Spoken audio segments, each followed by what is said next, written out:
did it become a crime to succeed in this country? Everyone has access to the information. We just know how to analyze it better. We spotted a suspect trading pattern. You must get pings like that every day. All three firms have links to Bobby Axelrod. Play hard, play clean. Be careful out there. Let's talk about finance lessons from the first episode of Billions based on my work experience at Goldman Sachs in New York City and based on my work experience at the top hedge funds in the world. Now, be sure to comment, please, and like, and stick around because at the end of this video, I'm going to grade the episode for Wall Street realism. Now, this show Billions is incredibly well researched in many respects and also in terms of how much money you can make at a hedge fund. What'd you take down last year? 7.2 million? Your value to the firm is absolute. 7.2 million. Feel that. Hedge fund employees make a percent of how much money they made the firm in a given year. Now, I've worked with people at hedge funds that have made hundreds of millions and more than $7 million, certainly. Now, the way compensation works is many hedge funds keep 20% of what they make. So if a hedge fund manages $1 billion and they're up $1 billion in a year, meaning 100%, then 20% of the $1 billion in profits is $200 million. And a good hedge fund portfolio manager or analyst can make half of the 20%, meaning 10%. So this guy here who made $7 million likely made the firm $70 million. 20% of $70 million is $14 million, and half of that is the $7 million that he made. Yes, it's a lot, but many make way more working at hedge funds. Now, the government employee here, played brilliantly by Paul Giamatti, knows that Bobby Axelrod, played by Damian Lewis, repeatedly breaks the securities laws in order to make money. A good matador doesn't kill a fresh bull. You wait until he's been stuck a few times. The moment I let someone in a government office tell me what I can or cannot buy, I may as well close the shop, and I'm not closing the shop. Paul Giamatti plays a lawyer named Chuck Rhodes and is likely based on real life on two government lawyers. The bad side of Chuck Rhodes' character may represent, and this is my opinion, may represent disgraced former New York Attorney General Eliot Spitzer. Now, Eliot Spitzer was the government of New York State, but he was fired for certain reasons. Now, the good side of Paul Giamatti's character is based on former New York District Attorney, who I respect a lot, named Preet Bharara, who was a United States attorney who successfully prosecuted many people I know in the hedge fund industry. And the part of the show that is, let's say, great writing is that Chuck Rhodes' wife, Wendy, works for the hedge fund billionaire Bobby Axelrod. And Chuck suspects that they're having an affair, which is one reason Rhodes is adamant about bringing down Axelrod and his giant ego. Walk away. I should. But then again, what's the point of having money if you never say? All right, let's discuss episode number 1. All right, and that vlog will be published on Monday. We're doing something a little bit different with my channel. We're only going to publish a couple of times per week, maybe once per week. And so if you have questions about any movies or books you've read about business or finance, I want to humbly help you understand them from a real world perspective based on my work experience. Now, quick shout out to Paul Brau, who's one of my amazing MBA students from Barcelona for sending me this great sweatshirt. I appreciate it. Thank you. My kids think I'm sort of cool now. Sort of. Yeah. All right. So welcome to our 195th weekly webcast. And so the way this call works is this is an AMA, meaning ask me anything. You can ask me business questions, career questions, investing questions, anything you want to, so I can humbly take your career or your investment portfolio to the next level. Now, I answer the questions in the order in which I receive them here, so please type your questions. And what I'll do is later on, after I go through all the questions, I'll open up Zoom in case you want to ask me questions over Zoom or show me a spreadsheet or ask me anything, really.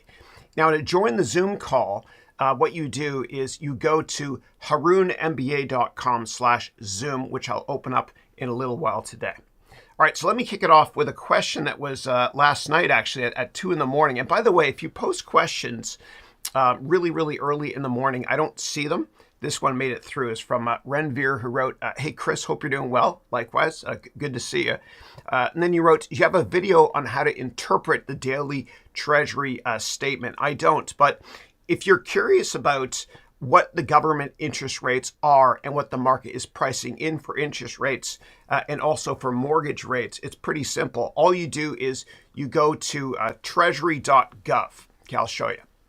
So let's go together to treasury.gov. And this is how they do it on Wall Street too. This is the data they analyze. Then you go to data here, okay? And then you go to yield curve. And this will show you what the market is expecting rates to be. And so as of January 3rd of this year, the market was pricing in rates to be 2% for the 30-year. And mortgages are kind of based on this as well. As of today, if we go all the way down here, yesterday is August 10th, it was 3.04. So that's a 100 basis point move, which is a massive move. If you have additional questions about that, please let me know, and thank you as always.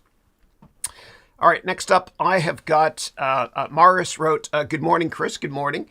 Would you provide your workflow and tools to get from dreams to goals to actions? Many flows I tried too many times to keep in sync with my mind, and things change often and are dynamic." Yeah, I love to use a product called OneNote that many of you know about, which is free from Microsoft. I use it on my iPad to be able to draw out and map out my life. But what I also use is a daily scheduler. I created this myself. This is kind of like a premium version in my MBA program, but I've got a free version that everybody can download as well. And all you have to do is, and I don't ask for your email or anything, but you go to my website as follows, harounmba.com/schedule. Okay, right here. And tons of my students use this. You click here to download it. It's in PowerPoint format.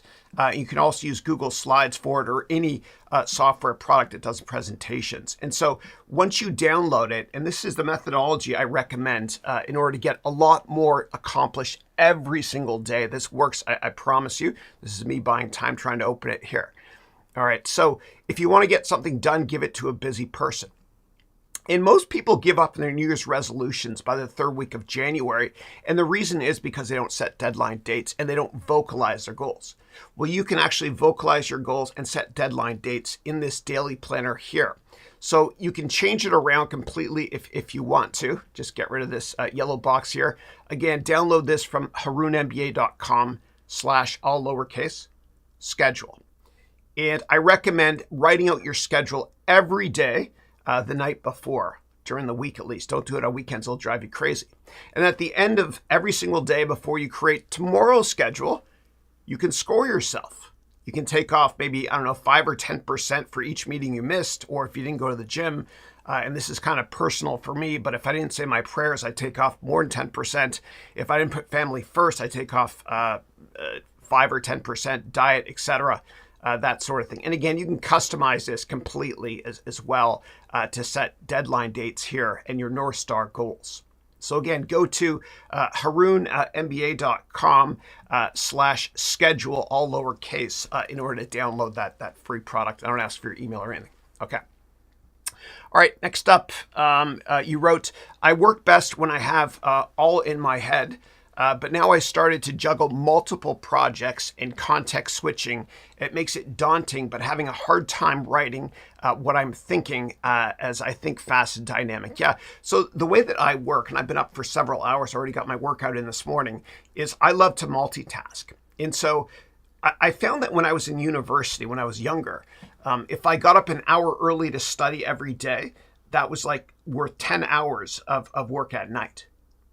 And a hack to trick your brain into thinking you just woke up so you're fresh all day long is to exercise while you're working. And this is what I do as well. I get my 20,000 steps, I try to at least, with this treadmill I've got under my desk here.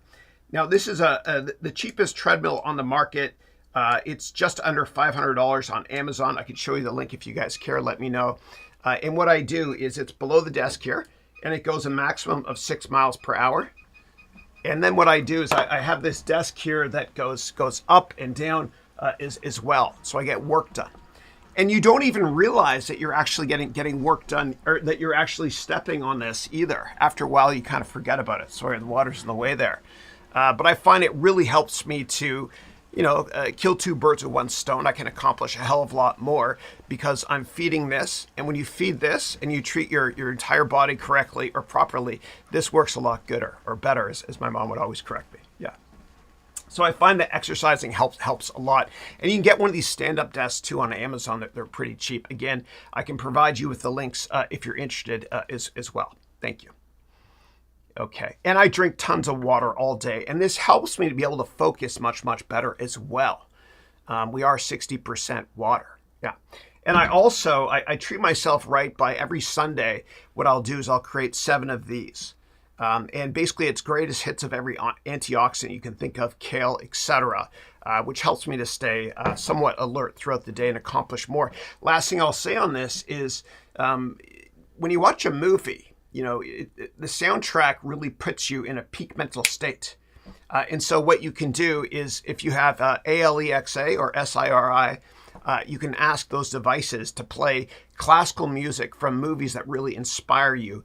My favorite soundtrack is Interstellar because, you set the soundtrack for your own life and that can help you accomplish a hell of a lot more as well. Thank you for the question.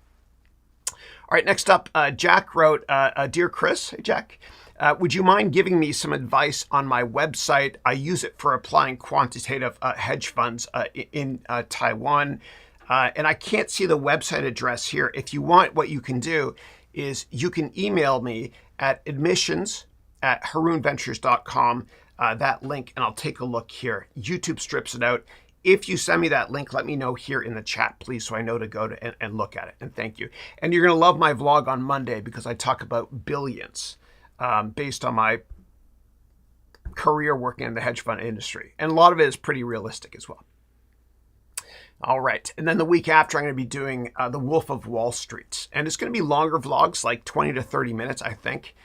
And it's going to be professionally edited by Matt Lacousse, who's my great chief creative officer in my company. He's awesome. Yeah. Okay. All right. Next up, Namai wrote, I'm on several of your Udemy courses. Thank you. I have no questions, but I wish you and your family a good day. Thank you. I appreciate that. Thank you. And I now officially have 3 teenage boys. This is from years ago. Obviously, this guy, Dylan, he's 13 now. 13 going on 30. Yeah, 3 teenage boys. It's crazy, but it's a lot of fun. And for those of you with kids, statistically, by the time your child is 12 years old, you've already spent 90% of the time you'll ever spend with them. So ditch work, please, to spend time with your kids.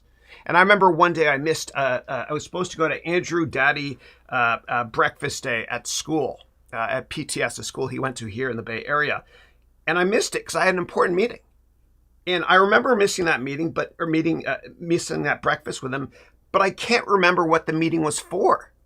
That's how important that meeting was, not at all. Spend time with your kids. You can't get that time back. All right. Thank you, Namai. And then Namai wrote, also, I don't mind your nose.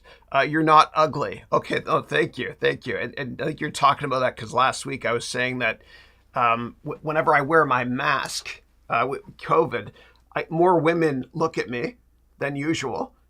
And then when it's off, they're like, oh my God, no, put it back on. Yeah. I'm kidding. All right.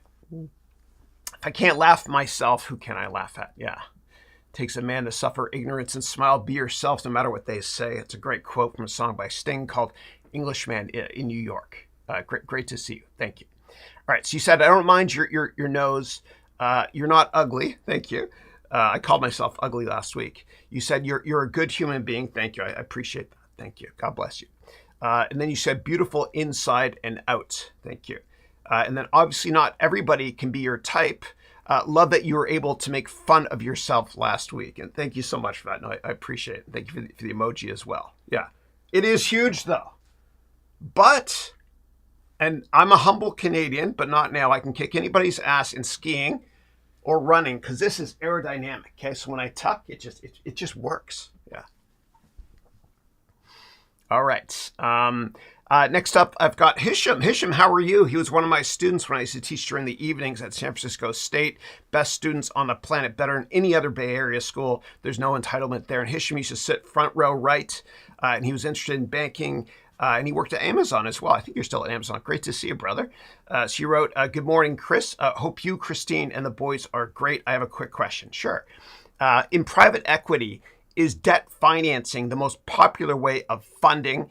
And how is it different from a leveraged buyout? Thanks. Yeah, it's actually quite similar. So private equity firms are similar to hedge funds in that they make money by charging a 2% annual fee and a 20% incentive fee. And what they do is they have funds.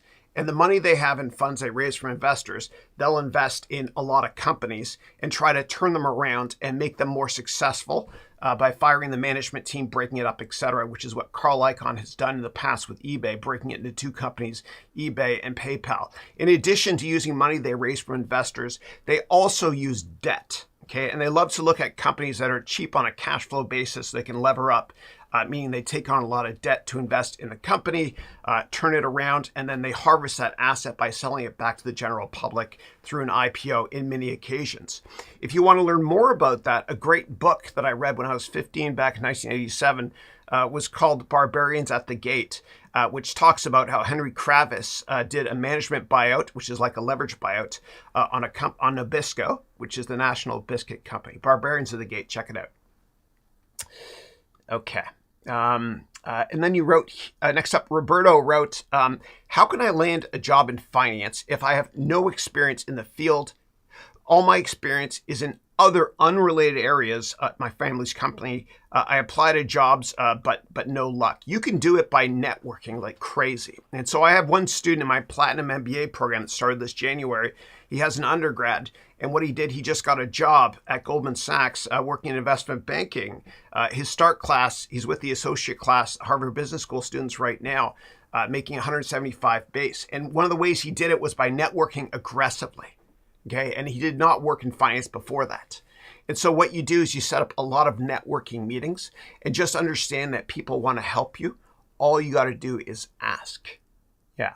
Now, in order to network and to get a lot of informational meetings, the best thing to do is have an up-to-date LinkedIn profile. Okay, and I want you to opine a lot. I want you to write an article once a week on LinkedIn and think of yourself as a thought leader. I think, therefore I am. And eventually, once you write lots of articles, people will think of you as a thought leader. Now, in terms of setting up informational meetings, it's really easy. All you do is you send people LinkedIn messages that have something in common with you. And I used to, I'm gonna open up and get all personal here, but I didn't really leverage my roots that much. And I remember around like 9/11, I was on the no-fly list because of my Arabic last name. It was awful. And then what I started doing was leveraging my roots, and I'm very proud of my background. I'm part Lebanese, part Egyptian, Canadian too, though. And so what I did was I started setting up informational meetings with people that have stuff in common with me, you know. And so I did that, and I got this book actually, and a meeting with John Mack, who's the CEO of Morgan Stanley, and he sent me this really nice note after I met with him as well. And so you got to leverage what you have in common with people, right? And so what you might want to do is you might want to send a message to somebody over LinkedIn and say something. Maybe you're both part of a Lebanese club, for example. You can say, I'm also part of the Lebanese Business Club, and I also went to McGill University. Please let me know if you have time for a coffee. You don't say why you want to meet, okay? But you list two things in common. So here's exactly how you type that message in LinkedIn. You send an email, because I know everybody on this call here has opened every email you've ever received. But we don't open any emails anymore. So the contents of the email are as follows. The subject line is hi, and the contents are as follows. You find two things in common. John, hope all is well. I'm making this up. I also went to McGill University. I'm also a member of the Lebanese Business Club. Please let me know if you have time for a quick coffee or a Zoom call. Thanks a lot, your future boss. No, thanks a lot, Chris. And people take those meetings. You have to understand people want to help you. All you have to do is ask. Now, I know some of you are thinking, well, Chris, should I tell them why I want to meet? And I say no to that. And the reason I say don't is because they probably won't respond, okay? Not because they don't want to help you. They might feel bad they can't, right? And like, you don't want to say, I want to get a job, or I want to work at your company, or I want to raise money. You don't do that. You get a meeting with them first, one-on-one, okay? And in my Platinum MBA program, what I do is I write your entire LinkedIn profile myself, okay? And I help you to market yourself. Our next class starts on Friday, September 30th. It lasts a year. Go to harounmba.com for more details. No more shameless plugs. I'll end my infomercial now. But I promise you, people want to help you. All you got to do is ask. Now, when you get that meeting, what I want you to do, please, is for the first 10 minutes of that meeting, I want you to bond with them. You'll never get that second chance to make a great first impression. Okay, so bond with them. Talk about what you have in common with them. You know, if you're not sure what to talk about in an informational meeting, what you can do is go to the Twitter profile of that person and see who they follow. You know, if they follow athletes, baseball players, whatever, you can talk about that in the meeting. Just bond first, always. Never jump right into business. I promise you, because relationships are more important than product knowledge. Okay, next question.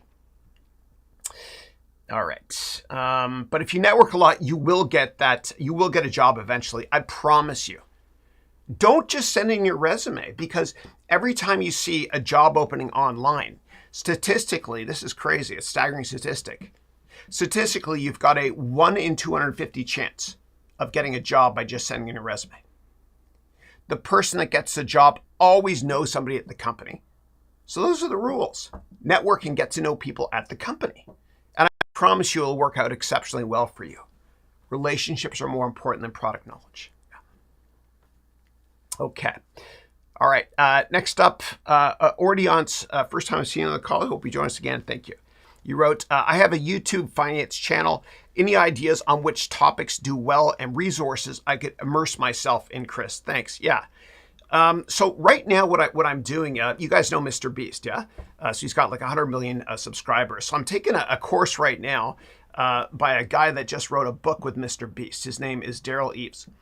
Great guy. And it's called YouTube Jumpstart. And he's starting to teach me on how to grow a YouTube channel.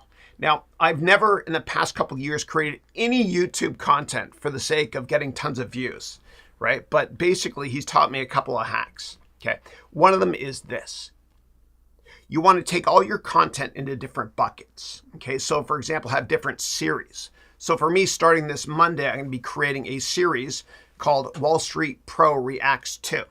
Wall Street Pro reacts to Billions TV show and other things. And eventually, if you create series like that, the YouTube algorithm will pick up on that. And recently what I did was, for a lot of my how-to videos on my vlog, I put in brackets after them in the title, Finance Explained, right? And so if you keep doing that, the YouTube algorithm will pick up on that pattern and serve up more videos. Another thing that I did wrong, which I didn't realize, was in a lot of my videos, there's a card where you click on it, you go to my website to, check out my stuff. The problem with that is if you get people off of YouTube to go directly to your website, the YouTube algorithm will punish you. You want to keep people on YouTube always. Yeah. And if you have additional questions, let me know, please. And make sure that it's edutainment as well. You have to enjoy making the content. Yeah. And check out Graham. Don't look at me because I suck at YouTube, but the good YouTubers out there, there's a guy named Graham Stevens. Look at his channel. Okay, he's great. Yeah. My dad told me only take advice from successful people. Graham's successful, I'm not. Okay, next up, Mosny wrote, hi, Chris, hope you're well. Good to see you. Paul, good to see you from Barcelona. Paul, thanks so much. Paul Brow from Barcelona, he gave me this. Thank you so much, man. It's great to see you. Great to see you. It was great chatting with you this week, too, over Zoom. Okay. And then you wrote, I'm glad to have officially joined the next MBA Platinum program. Thank you. Can't wait to start. I can't wait to have you too. And thanks again for the shirt, man. God bless you. You wrote one question. What do you think will happen next in the housing market due to the current economic situation? Yeah. So, longer term, real estate is probably the best investment you can make because of scarcity. My grandfather, God bless him, used to say, I love you, man. He used to say to me, Chrissy, buy land, they're not making it anymore. So long term, it's an amazing investment, especially farmland.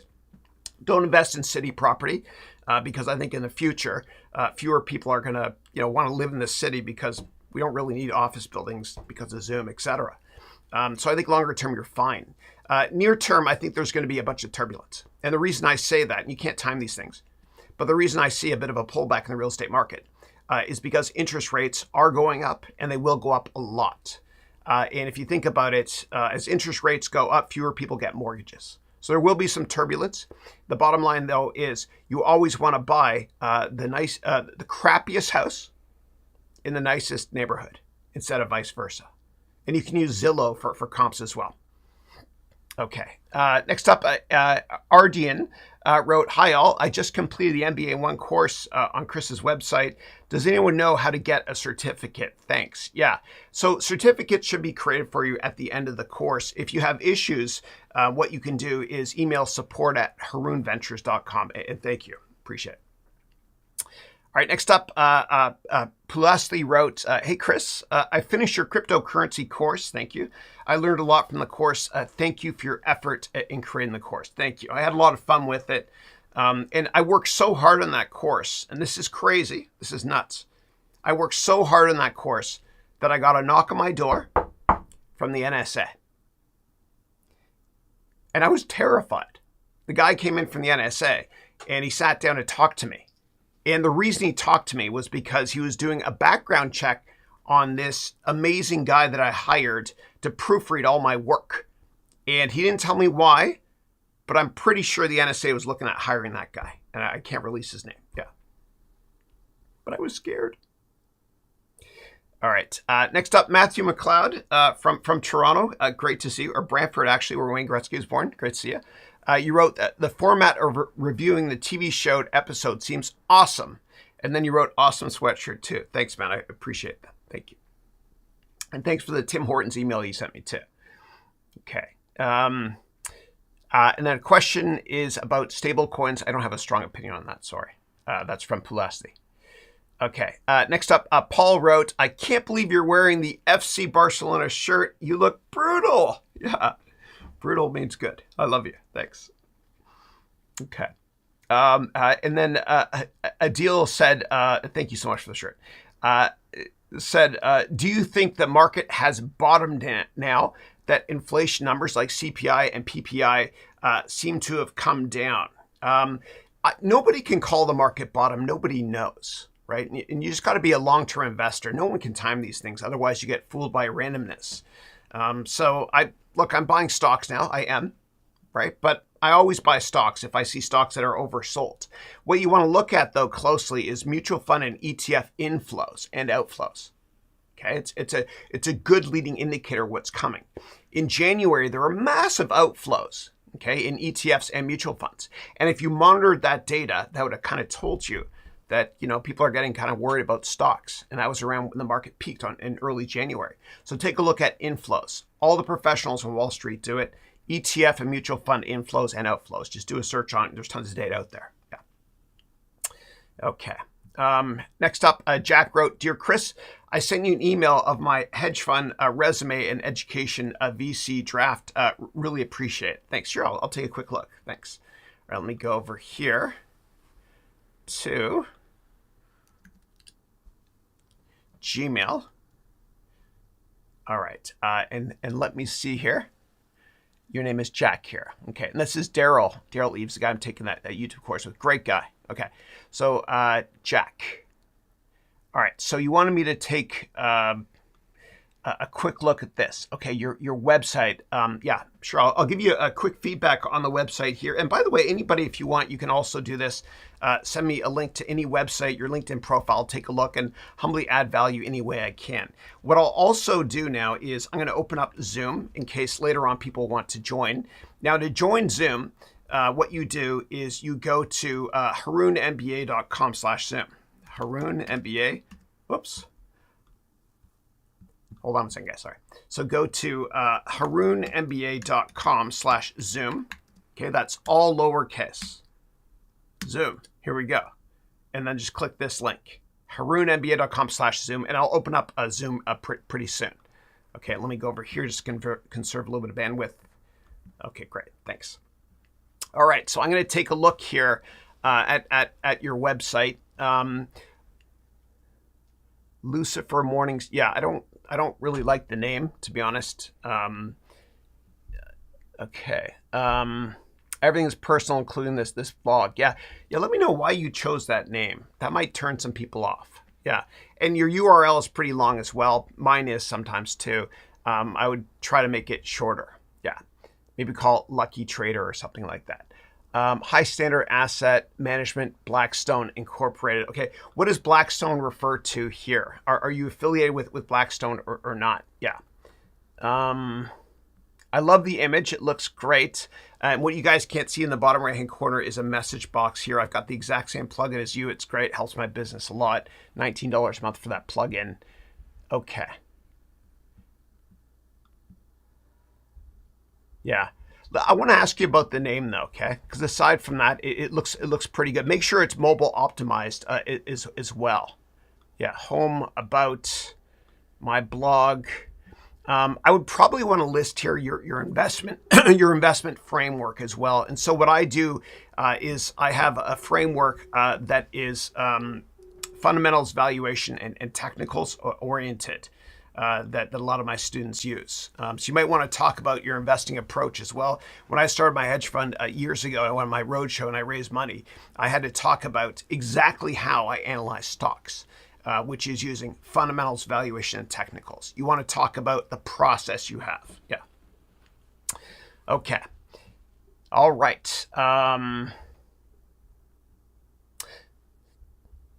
right. Give me 1 second to catch up here to the next one. Okay. All right, and Michelle, thank you so much for signing up for my my YouTube channel. There, you joined, you got the trophy there. Thank you, appreciate it. Okay, all right.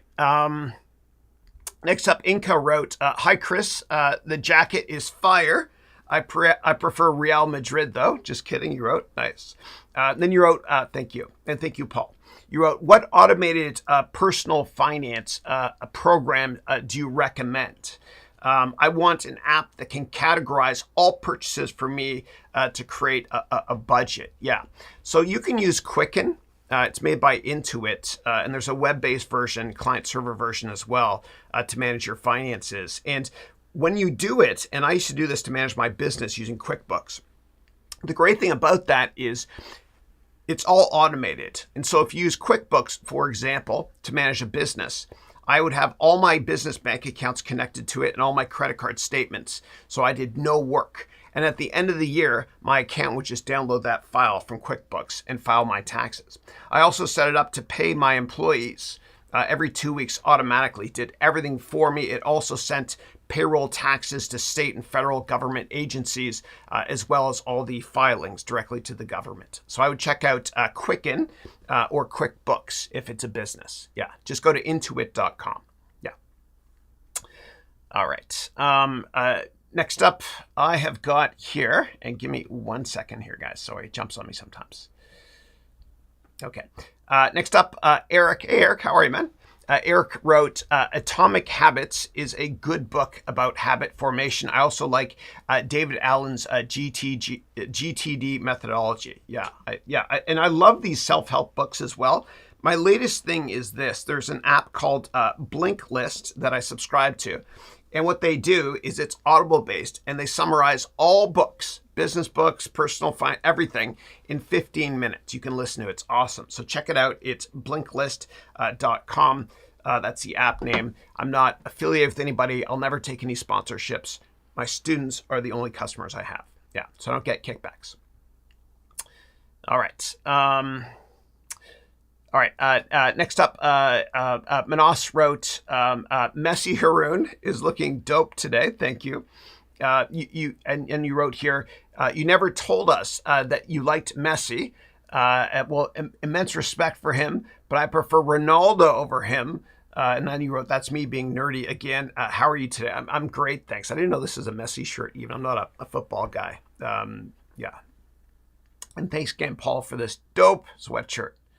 Or groovy, as the younger generation says. My kids now, this new thing they say is bet. Whenever something is cool, they say bet. Yeah. Okay. Rita, how are you? Rita wrote, "Hey, Chris, you look great. Thank you." Thanks to Paul. And then you wrote, "Sorry about your ear incident. Thank you. I wish you a fast recovery." No, thanks so much. Yeah. No, I was I had to go to Emerge for it. I bought this special earplug that it was awful. It was sticking in my eardrum, but I'm glad it happened because they took a vacuum to take it out.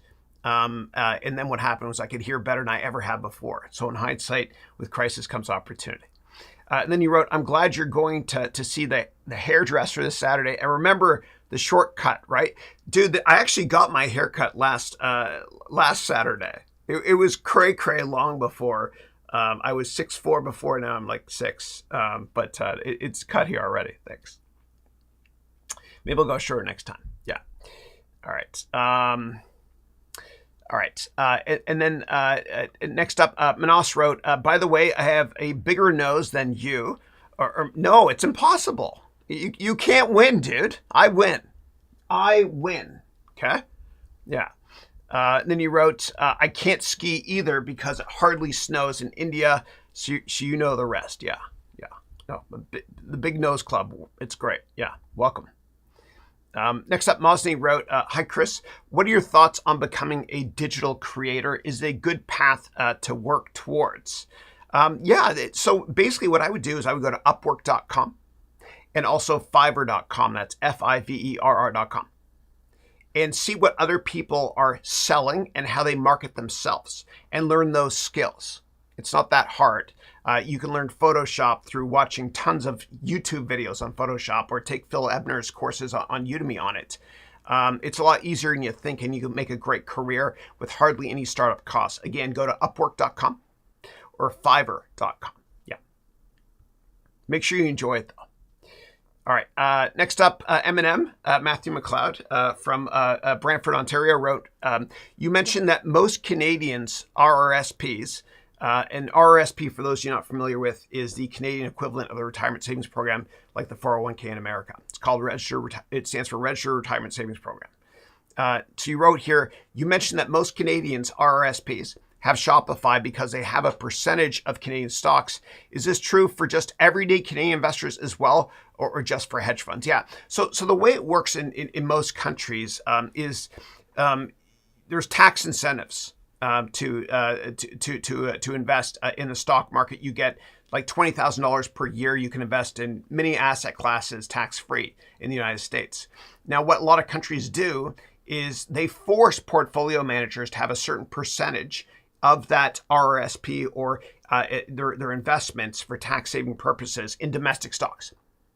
And that's one of the reasons why SAP in Germany traded at a massive premium to Oracle for many, many years, because German portfolio managers had to have a certain percent of their retirement savings program investments in domestic companies. The same can be said for Canada with Shopify. It's usually the large mutual funds. Yeah, hedge funds a little bit less so.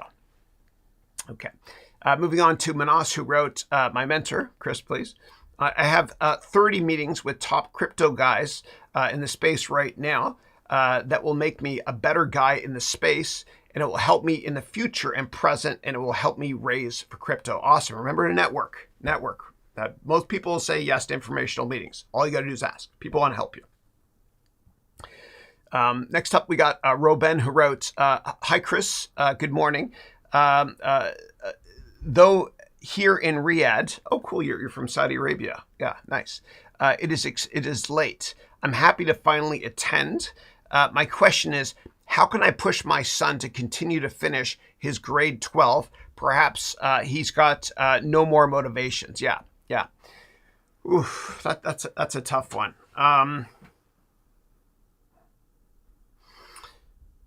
It's hard, man. When I was that age, when I was younger, I remember they thought I had a learning disability, and it was because I wasn't passionate about what I was doing. And then I started getting into technology, and I loved doing what I was doing. And I had a lot of mentors that had university degrees and high school degrees as well.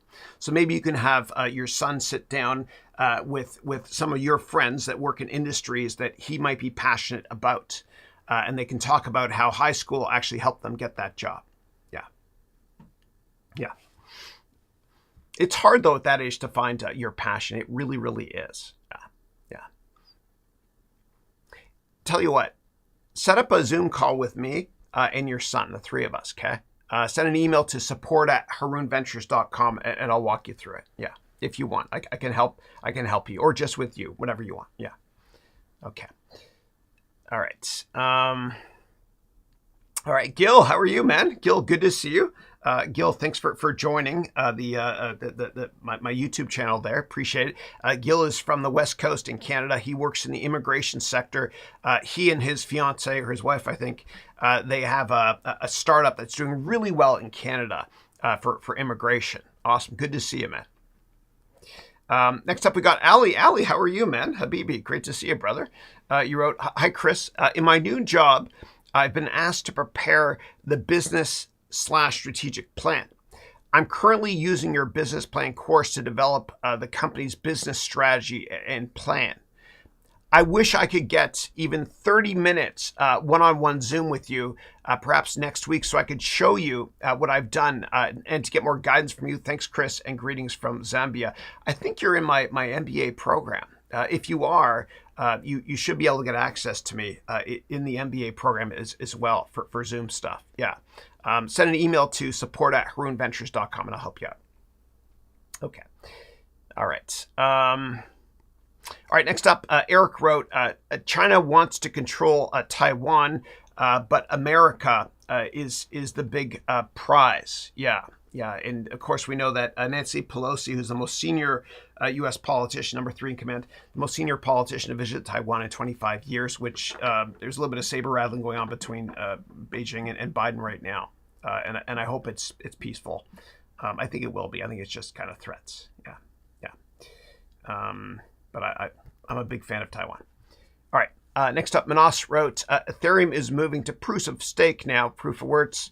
What are your thoughts on that? And why is it infinite supply? Yeah, I still love Ethereum longer term because I love to invest in platforms. If you invest in a platform, a company like a Facebook, LinkedIn, whatever, if you own the road, you charge the cars. And so the reason I've been in Ethereum for years, and I'll continue to hold it, is because 70% of all NFTs are created on the Ethereum platform. And most companies that go public or do ICOs, initial cryptocurrency offering, are done on the Ethereum platform. The only issue I have, and I can't fully understand this, is the fact that there's no limit on the supply of Ether that can be created. But I still own Ethereum. I publicly disclosed for years the 4 cryptos I own. Please do your own research first. I own and have owned and will continue to own forever. Bitcoin, Ethereum, Litecoin, and Ripple. Yeah. Okay. Next up, Eric wrote, how is sending a resume with one of 250 odds different than easily getting any job through a staffing agency? Yeah. Oof. A staffing agency can help, but I think networking can help you a lot more. And by the way, if anybody on this call gets a call from a headhunter, I want you to take that call and meet with them, even if you're happy in your job. If you don't do that, you're hurting your family. And if your company gives you one of these things, Android handset or an iPhone, whatever, if you have the personal budget for it, what I want you to do, please, is buy the exact same model for yourself so you can take those calls from work. Because if anybody in any company, if any company wants to let anybody go, they can look at emails and find a reason. Yeah. Staffing agencies are good, but I really believe that networking works a lot better. Yeah. Okay. Next up, Roberto wrote, how can you find a technical co-founder if you want to start a Saas company? Saas is software as a service. It's cloud-based computing. What I recommend doing is I recommend going online to meetup.com. And if you go to meetup.com, you can go to any type of meeting in any city in the world covering any topic for free. And so what I would do is I would search for Saas, S-A-A-S, and whatever city or town you're in right now. And you can go to local meetings for free, or you can do them over Zoom as well. Again, go to meetup.com. It's a free, great resource. Yeah. Okay. And then next up, Manas wrote, Russia is so aggressive. China is also way more aggressive. Can the world afford to have 2 war fronts at the same time? If yes, then how and why? Yeah, I think so. My kids asked me recently, they said, Dad, when is this war going to end with Russia and Ukraine? And I told them, it's the new reality. This is the Cold War Part 2. The first Cold War started really in the late 1940s and ended when the Berlin Wall fell in 1989. And I've got a piece of the Berlin Wall right here as well. And that changed the world when the Berlin Wall fell, because it led to a deflationary economic environment back in the 90s. But I think that war is going to last for decades, right? This is just the next Cold War. It's sad. It is what it is, though. Yeah. In terms of China, I think China is much more rational than other enemies, frenemies, I should say, the United States has had in the past. Much more rational. I don't think it's going to lead to a significant war. I don't. Yeah. All right. Because China can't afford it. Yeah. Because if China's economy slows, then what you saw with Tiananmen Square back in 1989 when CNN had camera crew there, that's the tip of the iceberg. If the Chinese economy slows, what happens is there's riots everywhere, and everybody is a journalist now because everybody has these things. Yeah. Okay, and it was Jim Cramer who said that Chinese communists are the best capitalists. I don't know if I agree, but they're very long-term focused. Yeah, I don't think they're that dumb to start a war. And I don't think the U.S. is either. Yeah, but it would have showed weakness if Biden said that Pelosi is going to Taiwan and she did not. It would show weakness. It's just saber rattling. That's all it is. Yeah. Okay. All right, next up, Manos wrote, thanks for everything. My mentor, Chris, please. God bless you and your family forever. See you next week and forever and ever. And thank you for the emojis, especially these ones. God bless you. Thank you. Okay. All right, moving on to Kumar, who wrote lots of hearts. Thank you. You wrote, you know a lot of stories about Silicon Valley. Maybe you should start a short series about Silicon Valley fun facts. I think people will love it and will help your channel grow. Now, thank you. And if you do a search on my YouTube channel on Silicon Valley, I've done a bunch of that stuff in the past, including profiling venture capital firms like Sequoia. But I think what I'll do is I'll start stepping up the game a lot and making it much more professional. Yeah. And the new format of vlogs that we're going to be creating is off the charts incredible. And so what I'm going to do now is I'm going to take a very short break. Okay, stay with me, please. And I'm going to show you a vlog that we published that I'm really, really proud of. And then if you want, during this very short break, you can go to harounmba.com/Zoom, all lowercase, to join the Zoom call. I'll be right back. Thank you. You are your own worst enemy. If you think that he or she is out of your league, you're so money, you don't even know. So there's this concept I came up with called the networking match equation strategy, or NME, enemy. It applies to dating and to networking. And I explain this in more detail. Okay, why my enemy strategy, your own worst enemy, will change your life. But let me give you an example first in dating. Okay, and then we will apply it to networking for a job, or networking for a customer, or networking for any reason, really. Have you ever seen somebody else dating somebody and the person they're dating is way better looking than they are? Of course you have. And you wonder to yourself, how did this person get that other person to go out with them? How did this guy get that perfect woman to go out with them, or vice versa? She is so gorgeous, smart, outgoing, and personable. But he is not a good-looking guy and not the smartest guy. How the heck did this guy get in a relationship that doesn't match his looks or intelligence? Now let's bring this equation into balance, okay? The enemy equation. Stick with me here. So he believes in his heart that he's a 10 and she'll believe the same thing. So he's a 1 out of 10, okay? We need 9 things to get him up to a 10 out of 10, okay, to make this equation balanced. And this has a lot to do with networking as well, okay? So he's a 1 out of 10. He thinks he is at first. But he's outgoing. Okay, that's another point. Okay, good. So now he's 2 out of 10. He's personable. That's another one. Now he's 3 out of 10. Okay, he deals well with rejection or failure. We're at 4 now. He's a risk taker. That's a 5. He thinks long-term, knowing that the pain of not spending the rest of his life with her is way higher than the pain of him getting rejected by her. Okay, now we're at a 6. He asks. That's a big one. He asks. You never get what you want in life. You'll never get a raise, promotion, a date, or anything without asking. Okay, we're at 7.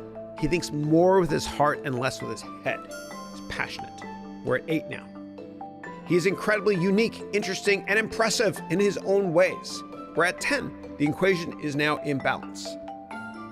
Wait a minute. He has more positive qualities. But why do we care? I mean, the equation is in balance. He's a 10, she's a 10. Well, that's the problem.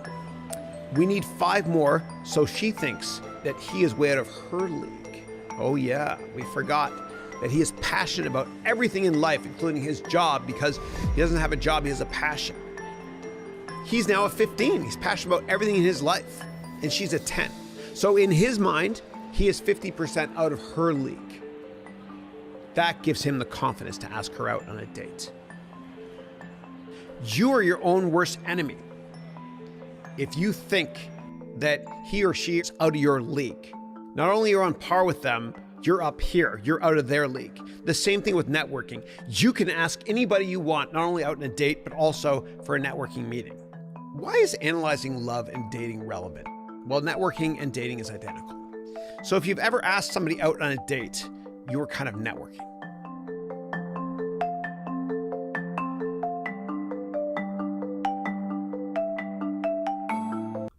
All right, and hats off to Matt Lacousse, my Chief Creative Officer, for doing an amazing job with that vlog.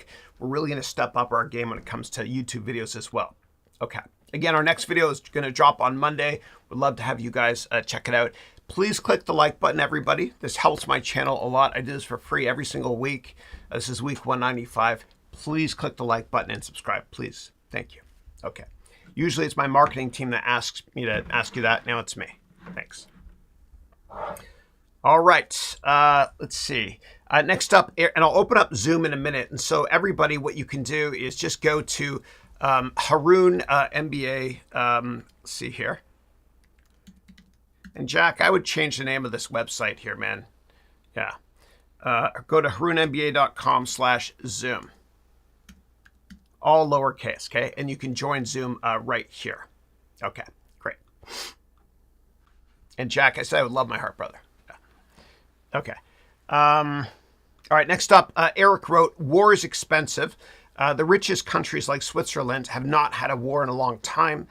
Bankers financing from both sides and defense companies are the only ones who truly profit from war. Yeah, and I am embarrassed to say this, but after 9/11, when I worked at Goldman Sachs, the stocks that we all piled into were the defense contractors, like Lockheed Martin, ticker LMT, Northrop Grumman, ticker NOC, and General Dynamics, ticker GD. And those stocks did well up until the Berlin Wall fell in 1990, and there's a peace dividend in the 90s, and then they picked up again after 9/11, and those stocks will probably outperform again. I just can't ethically buy them myself anymore. Yeah. Okay, moving on to Mobola. Mobola wrote, hi, Chris, hope all is well. Likewise, I learned a lot from your MBA program. Thank you, I appreciate it. And then you wrote, can you please explain the difference between accounts payable and accounts receivable? I enjoy the vlog on billions. It was great. Thanks. Thank you. I appreciate that. Okay, so accounts receivable and accounts payable. Let me take a step back first and say that all of us, with our personal finances and with companies we start, we have to think of ourselves like we're a bank. Okay, if you think like a bank does, you'll be much more wealthy in the long run. So how does a bank think? Well, a bank thinks that if I pay back payments I owe to other people later, as long as I don't incur penalties, I can make more money. Okay, and so big companies like Walmart, Target, Best Buy, etc., they all think like a bank, which is why they're successful. So what these big companies do is they pay back their debts as late as they can before they incur fees. And that's the only reason they're in business, because in the retail sector, retail is brutal, man. There's a reason they call it Black Friday in the United States. Black Friday is a big shopping day here in America at the end of November. They call it Black Friday because companies are in the red all year long in the retail sector. Then they break even in the last week of November every year. And the reason why they break even and the reason they make money, period, is because they think like a bank. So here's how you think like a bank. If interest rates, hypothetically speaking, are 12%, okay? And you owe money, say on your credit card bill every month. Well, if interest rates are 12%, if you pay back your debt at the end of the month instead of the beginning, before you incur fees, If you pay it back at the end of the month instead of the beginning, you make an extra 1% of your money. And over a year, that's 12%, right? And I know it's a bit of a stretch explaining it this way, but that's why you got to think of yourself like a bank when you run a company or your personal finances. Now, let me answer your question about accounts receivable and accounts payable and what the difference is. Accounts receivable is if I sell you something, okay? I sell you this and you buy it from me, but you haven't paid me yet, right? You signed the paperwork, I gave it to you. So I need to get that money. I need to receive that account from you. Accounts payable is the opposite. You know, let's say that I owe, I don't know, Squarespace, my website hosting service, money. I haven't paid them yet, but the service has been rendered. They give me their product or service. That's accounts payable.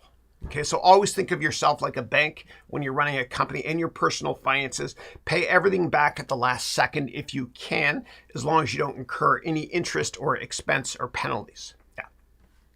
Okay. All right. And then everybody keep joining Zoom. There's a bunch of people on Zoom right now. Keep joining, and then I'll open it up in a minute. Thanks. Go to harounmba.com/Zoom. Okay. Next up, Roberto, and keep typing your questions if you have questions here, please. All right, Roberto wrote, how hard is it to get debt funding to start a lending company? Is it the same process as a startup? Yeah, please don't ever, ever, ever raise money from a bank to start a company. This is for everybody. It's a generic answer for everybody. The reason I say that is because banks are chicken. If you're late with one payment, they can take everything. I want you to raise money from high net worth investors, okay? And you get that by networking. Raise money from high net worth investors first, and then eventually from venture capital firms, okay?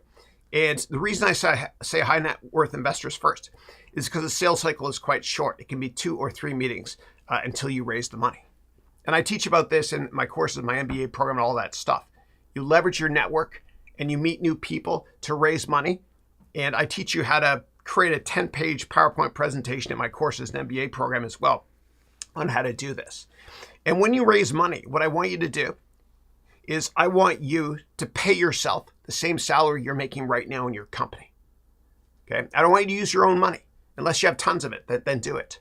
Otherwise, I want you to raise enough money so you can pay yourself the same salary. You can do it. You can do it. Just network a lot. I promise you it works. My methodology humbly works. I have one student named Jim who graduated last year in my Platinum MBA program. He just raised $11.5 million from Tim Draper and other investors. Tim Draper is one of the investors in Baidu, Tesla, SpaceX, etc. Yeah, you can do it. Just set up tons of meetings. I promise you. And if you have questions on how, etc., let me know here. I'm here to humbly help. Yeah. Okay. All right, next up, Alan. How are you? Alan Curledoux, who's from France. I taught you at during the evenings years ago at the Halt International School of Business, either undergrad or MBA. I can't remember, but it's great to see you again, man. So Alan wrote, hey, Chris, during your time in investments, were you on the buy side or the sell side? Any tips to appropriately engage retail clients like investors to maximize stocks for ups? Yeah. So I was on both the buy side and the sell side. So when I worked at Goldman Sachs, I was on the sell side, right, on the trading floor. And then I went to Citadel Big Hedge Fund, which is the buy side. Yeah. And I started my own hedge fund as well, which is the buy side. Yeah. And for anybody confused about what that means, just go to my YouTube channel and do a search on finance rules explained. I did a long vlog on that years ago using Powtoons. Yeah. And then you wrote here, any tips to appropriately engage retail clients, meaning investors, to maximize stock upsells? Yeah. The best way is by networking. And what people don't realize is that most people that work in the finance industry work in sales. It's true. People work in sales. And if you want to make partner at a firm like a Goldman Sachs or a venture capital firm or a law firm even, partner is a euphemism for salesperson. You have to learn how to sell. Yeah. Same thing with great CEOs and entrepreneurs. They're salespeople. That's what they are. Yeah. Remember, relationships are more important than product knowledge. Yeah. And if you have additional follow-ups, anybody or Alan, let me know and thank you. All right, Adeposi from Nigeria. It was great Zooming with you yesterday, buddy. And thank you so much for all your questions. I'm so sorry I didn't have more detailed answers on those questions. I felt bad about it last night. I was thinking about that in terms of investment alternatives we talked about. Yeah. Thank you. And then Adiposi told me on June 1st when I first met him, in my Wednesday program, my MBA program, he said, with pain comes your purpose. You find your purpose through pain. I love that saying. Thank you. It's a great quote. You're a prophetic writer. And so Adiposi wrote, hey, Chris, love the shirt. Thank you. Thanks for that emoji too. Thank you. It's different, eh? I don't think I've ever worn pink before. Yeah. What is that there? Becco. Yeah. Cool. Thank you. All right. Moving on to Eric, who wrote, what do you suggest for someone who has multiple good career possibilities but has trouble deciding which path to take? Yeah. So what I think you should do, if anybody has a difficult decision to make in life, I want you to open up Microsoft Excel, and I want you to make 2 columns, okay? And the rows are different questions to ask yourself. The 2 columns are which path. And then what I want you to do is I want you to rank 1 out of 10 for each one of the criteria. Like, for example, let's say that you're thinking about going to Goldman Sachs for a job offer you got, or McKinsey. You're like, God, I don't know which one to take. So column A, one column is going to be Goldman, the other one's going to be McKinsey. And the questions you ask yourself, you're going to grade as follows. Compensation, which is better out of 10? Well, Goldman is a 9 out of 10, McKinsey is a 7. Quality of life. Goldman's a 2 out of 10, McKinsey is an 8, because McKinsey, they bring you back to the home office every Friday, no matter where you are in the world. Number 3, culture. Which people do I like more? That sort of thing. And then what you do is you add up the criteria at the end, and that's your final score. Without data, you're going with your gut only, which is not enough. And if you have more questions about that, let me know. Or you can search my YouTube vlog and download the template I just talked about by searching for difficult decision. Yeah. Okay. Now, always quantify things. Okay. Give me 1 second here. Okay. Okay. Next up, Mina. Hey, Mina, how are you? Mina is from Greece. Great to see you. She's a rock star developer. She has great video games she's creating, and she also works in the airline industry. She's very successful. She's great. So Mina wrote here, hello, Chris and everyone. Hope all is great. Greetings from Wales. Oh, cool. You must be there on a travel stop-off as well. Thank you. And thank you so much for the advice you gave me 2 years ago with respect to vacuuming my computer every single year. And you guys have to do this because there's so much dust in your computer. So thank you for that tip. I do that every year because of you. Great to see you. And thank you for mentoring my other students as well and helping them with their personal issues. God bless you. Okay, moving on to Myris, who wrote, on the war subject and networking, I dropped a message at a streamer from UA that I followed to come around in 48 hours. They were in my house networking, and the courage to ask if they needed help was key. Yes. Yes. Asking you'll receive. It's prophetic, and it's been true since the beginning of time. Yeah. Okay. And then you wrote, so network, everybody. Be authentic. It's true. Be real. But have the courage to ask and start a conversation with whoever you want to. Yeah. Absolutely. And I was nervous when I was younger. I remember I was a programmer years ago. I was like a brain on a stick. Well, I was a stick, I guess, not the brain. And I was nervous, man. I would code for 10 hours straight. And then I go to parties and I get nervous to talk to people, because I was living in that vacuum. And then I forced myself to move to open spaces, so to speak. And it was I was nervous at first doing it, but after a while it becomes second nature. And remember that in business, whatever fears you have, your competition has as well. So condition yourself to enjoy that fear. Yeah. Okay. Thank you for that.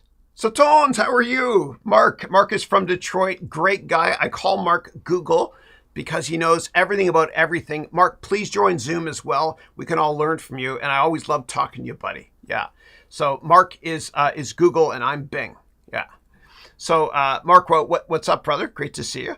And then you wrote, we can't have a nuclear war with China, and they can't have a nuclear war with us because the Earth's jet stream, we blow the radiation back to who pulls the trigger. Yeah, it's true. It's true. a lot of people, it's interesting because in a hedge fund industry where there's a lot of paranoid people, like Julian Robertson, who basically started the hedge fund industry, he started Tiger. A lot of people in the hedge fund industry, what they did back in the 80s was they bought tons of property in New Zealand. And the reason they did that was there was fear there was going to be global thermonuclear war. And if you look at the cloud patterns, the last place to be impacted apparently is New Zealand. Yeah. But using game theory, I don't think the Chinese or the U.S. government would even think about a nuclear war. Yeah. But I think in hindsight, U.S. government's probably not happy they pulled out of Afghanistan, because being in Afghanistan, I don't want to get political here, but it kind of kept the Russians in check. Yeah. Okay. But they pulled out of Afghanistan to focus on espionage with Chinese, etc. Yeah. Yeah. Yeah. China's not the new enemy. It's still Russia. Yeah. Okay. And communism, I guess. All right, and then Eric wrote, I'm not sure who the best people to network with are. I'm an aspiring entrepreneur with a degree in industrial technology. I'm interested in working with data or something data related. Yeah. What I would do is I would set up networking meetings with people that work in data analysis companies or departments in data analysis companies. Like meet with people that work at Salesforce in the Tableau division, for example. They bought Tableau ticker data a couple of years ago. Meet with people that work at Palantir, a company I invested in when it was private years ago. Meet with people that work in any big data company, period. Set up networking meetings with them. And if you enjoy hearing about what they do with their profession, then that's something you might want to consider as well. Yeah. All right, cool. And I saw a donation a minute ago from Icy. Icy, thank you so much for that $7.98 Australian donation. That will go directly to Project Magoo, magu.org, projectmagoo.org. We use the proceeds to build schools of the money I make. Yeah. And so Icy is asking here, Chris, my friend, thank you. You wrote, my friend, you're my friend too. Chris, my friend who's an avid poker player thinks that it isn't gambling, but a game of strategy. Is she right? There are people that make a career off of playing poker, and they're really good at judging other people, right? They have an IEQ, not just IQ, but emotional intelligence. And if you can count properly, you do have an edge as well. Yeah, yeah. But you got to be the best in your game to do it. Yeah. So I think she's right if she's good at what she does, and I bet she is. Thank you so much again for that donation, and God bless you. Okay. All right. All right. So Namai wrote, if you borrow money from the bank as a person, you pay a daily rent instead of monthly. So would that work? Yeah. And that's with respect to never get a loan to start a company. Yeah, we all have debt with respect to mortgages. It's the best investment you'll ever make, aside from investment education. The best investment you'll make is buying land or buying the house you live in, because you're not wasting a lot of money on rent. If you pay $600 a month for rent over 50 years, that literally is $10 million. And I can run through the math to show you that in Excel. Okay, Nilsa, my goodness, it's been a while from beautiful Puerto Rico. How are you, Nilsa?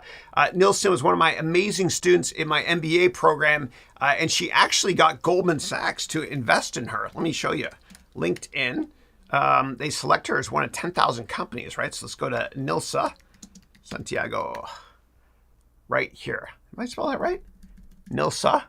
Here we go. Yeah. Goldman Sachs, buddies. Look at this. Awesome. Goldman Sachs, 10,000 small business scholar, Goldman Sachs. Amazing. You inspire me so much. And I love that quote. The secret of getting ahead is getting started. So why not start today? Great to see you. It's been a while. I miss you. I hope you are doing well. Yeah. And so Nilsa wrote here, hi, Chris. I hope you're well. So excited to be back. It's great to see you. Great to see you. Next up, we got Daniel, who wrote, hi, Chris. I'm a student of yours. Thank you. Can you please explain XIRR quickly? I need it for work tomorrow. I don't know what XIRR is. If you're asking me about internal rate of return, IRR, it's something I've never understood and used in practice. Kind of like people ask you in a hedge fund, what's your Sharpe ratio? something I've just never got my hands around it. Yeah. But you can go to investopedia.com and do a search on XIRR or IRR, whatever the question might be. Yeah, thanks. And if that's a ticker for a stock, let me know. Thanks. Okay. Moving on to Rita, who wrote, Chris, the Chinese largest developer, Evergrande, went bust that was last year, with a liability of $300 billion, which created chaos with Chinese investors and people's rights everywhere. Yeah, and I did a vlog on that last year. Just do a search on my YouTube page on Evergrande. And I've answered, I think I probably answered probably 10 or 20,000 questions now over YouTube. And everything is indexed on my website. So if you go to harounmba.com, at the top, if you search for any topic, you could say, what is a stock or anything. There's tons of videos on it. So Evergrande, I think I did that one. Let's go here to search. Sorry. Evergrande. Yeah, I talked about it here. Yeah. So if you click right here on Webcast 154, we're on 195 now, and you fast forward to 39 minutes in, I talk about that in more detail. Yeah, thanks.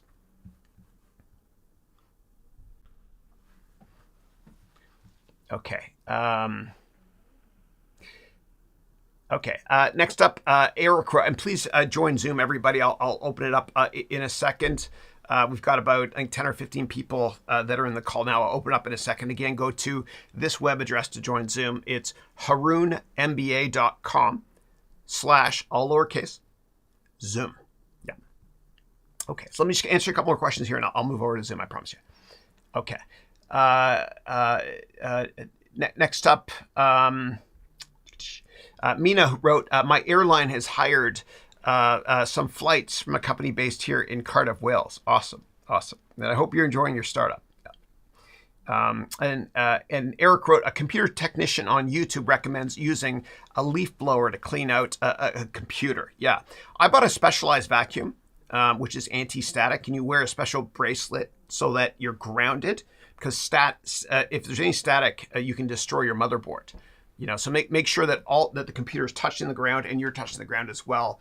Be careful with that sort of thing. Yeah, but a leaf blower makes sense. Yeah, because you're not touching it. Yeah. Okay. All right. Next up, Kumar wrote, hey, Chris, and thanks for the hearts. We all know about the good startup stories from Silicon Valley.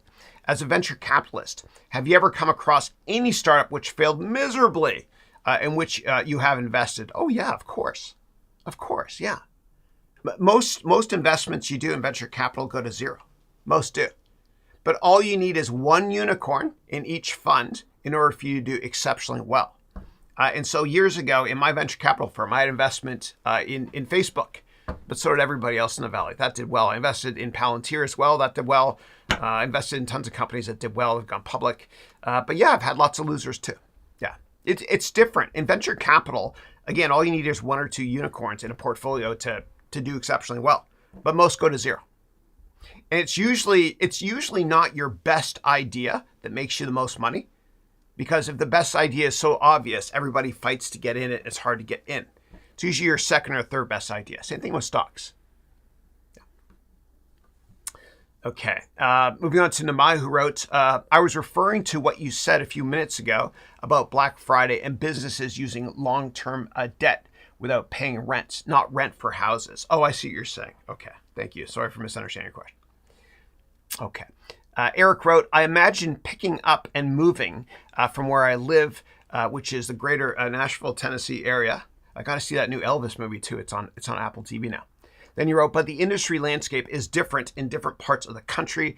This is mainly a manufacturing area. I don't think it matters where you live in the country or the world, to be honest, especially because you mentioned that you work in the software market, engineering, and the data analytics market you're interested in. You can work online from anywhere, which is what we're doing now. And this job I have right now didn't exist really 5 or 10 years ago. And if I look at my kids, their jobs have not been invented yet. And the way they communicate with each other has not been invented yet either. Yeah. Yeah. Okay. Next up, I've got Crudelo Chris, who wrote, as I'm preparing for divorce, Is 30% of my income a good assumption as we move towards finalizing our divorce? Yeah. Oh, I'm sorry you're going through that. What I recommend doing is talk to a divorce attorney. You can do a search for Muen Steeg, who's a very good friend of mine, M-U-E-N, Steeg, S-T-E-E-G. She's the #1 attorney in that sector in the United States. She's great. Yeah, she'll help you out. Yeah. Okay. And I went to business school with her husband, Dylan Steeg, who's a great buddy of mine. Yeah, good dude. Next up, Lee wrote, my dad used to say, when you rent at the end of the year, all you own is a handful of receipts. It's so true. It's so true. And the earlier you can buy a house or an apartment, the better. I had to wait till my 30s before I could buy my first place in New York. We lived at 87 and 2nd. It was fun. Yeah. Moving on to Lala. Lala, how are you? You wrote, hey, Chris and friends. Great to see you. You wrote, I love these live sessions. Thank you. So do I. I live for this. You wrote, I'm already a student of yours and looking forward to the MBA this September. Awesome. Thank you. I'm looking forward to working with you. Thanks. And then you wrote, there's so much I don't understand about business while being a novice entrepreneur. And I teach everything from scratch. It's fun. And in my MBA degree program, what I do is I think of myself as a waiter. Okay. And this is where I proposed to my wife, Christine, in Paris. I was insecure she'd say no. So I had to go to Paris. She said yes. But I think of myself as a waiter. So when you go to a restaurant, you can look at all the items on the menu, right? You look at everything, but you just order 1 or 2 things. And that's how I think of myself as well, as your humble waiter as well. I expose you to all types of careers and all ways to invest in all aspects of business from a practical perspective. So you can choose what business career you're most passionate about, or I can humbly help you in any way I can. And if you want to get the souffle, you got to order 20 minutes ahead of time. Okay. Moving on to Orca, who wrote, and Orca, I see your green trophy. Thanks for joining my YouTube channel. Orca wrote, hi, Chris. What do you think about a CFA versus an MBA for the buy side? Yeah, I prefer the CFA over the MBA, and I'll tell you why. And for those of you not familiar with the CFA, it stands for Certified Financial Analyst, CFA. And it's a 3-year designation. You write 3 exams during the evenings over 3 years to get it. If you're going to do it, go to eBay and buy the Schweizer books for $30 used. Don't buy the $500 or $1,000 worth of textbooks they tell you to buy. Buy Schweizer, okay? That's what I did, yeah, for level 1, yeah. But the CFA will teach you a hell of a lot more about finance, and it's more respected on Wall Street and also in Toronto, where I'm from. Yeah, the highest concentration of CFAs in the world per capita is Toronto. Yeah. Now the CFA level 1, there's 3 levels. Level 1 is basically what you learn in MBA school, most MBA schools. In my MBA program, you'll learn about level 1 and 2, right? Because I do a lot of stuff with options, hedge funds, complex financial instruments in the electives. Yeah. I think CFA is better. Yeah. Okay. And then 2 more quick questions here, and then I'm going to jump over to Zoom. Okay, everybody keep joining Zoom. We got a bunch of people here. And be prepared with your questions, please. And when I go to Zoom, lift your hand up, and then I'll select people to ask questions. This should be fun. Excellent. We got Michelle there, too. Nice. Okay. Okay, so 2 more questions. So Eric wrote here, it would be good to have transcripts for every video since it takes less time to read them than watch hours of video. Yeah, what I do actually is within 1 hour of this call being done, my amazing staff, what they do, John Klee, who's one of my buddies that works in New York State. What he does is he goes through the entire call and takes all the questions and he adds them to the descriptions. You get clickable access immediately. Now, YouTube also has closed caption that's automatically created for you. And last comment here before I go to Zoom is from Eric, who wrote, by the way, Nashville has a burgeoning, I don't know what burgeoning means, sorry, does that mean developing or something? Yeah. A burgeoning mini fashion industry.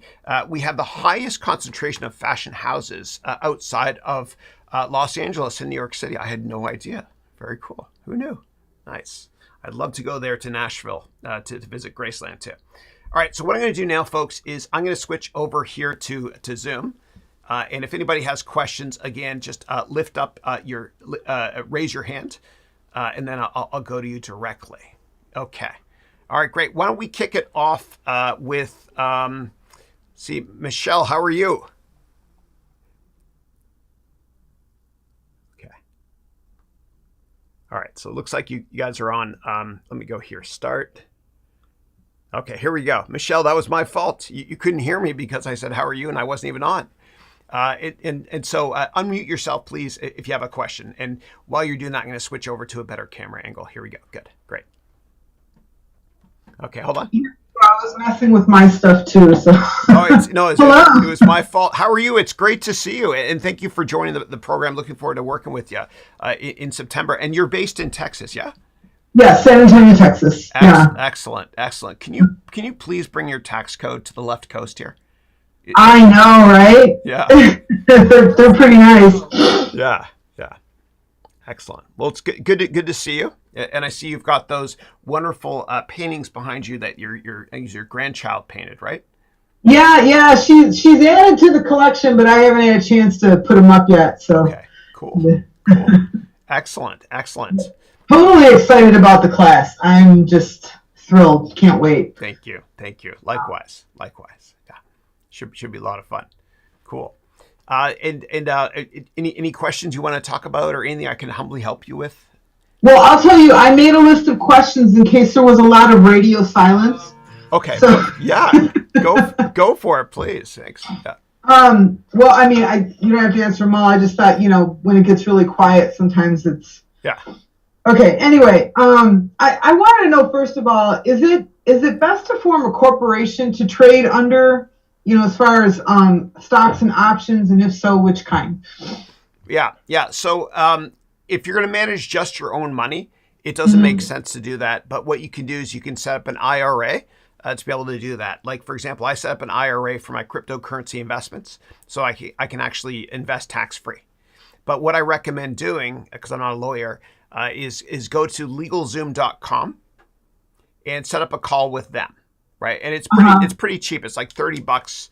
We got to get a 6-month contract with them, so it's $30 per month, and each month you get a half-hour call with any kind of lawyer anywhere in the world you want. Wow, I didn't know that. Yeah, so I would do that. Yeah, if you're going to manage money for other people, it's a lot more complicated. What you have to do is get a lawyer to register everything, including your LLC structure or whatever your corporate structure is going to be.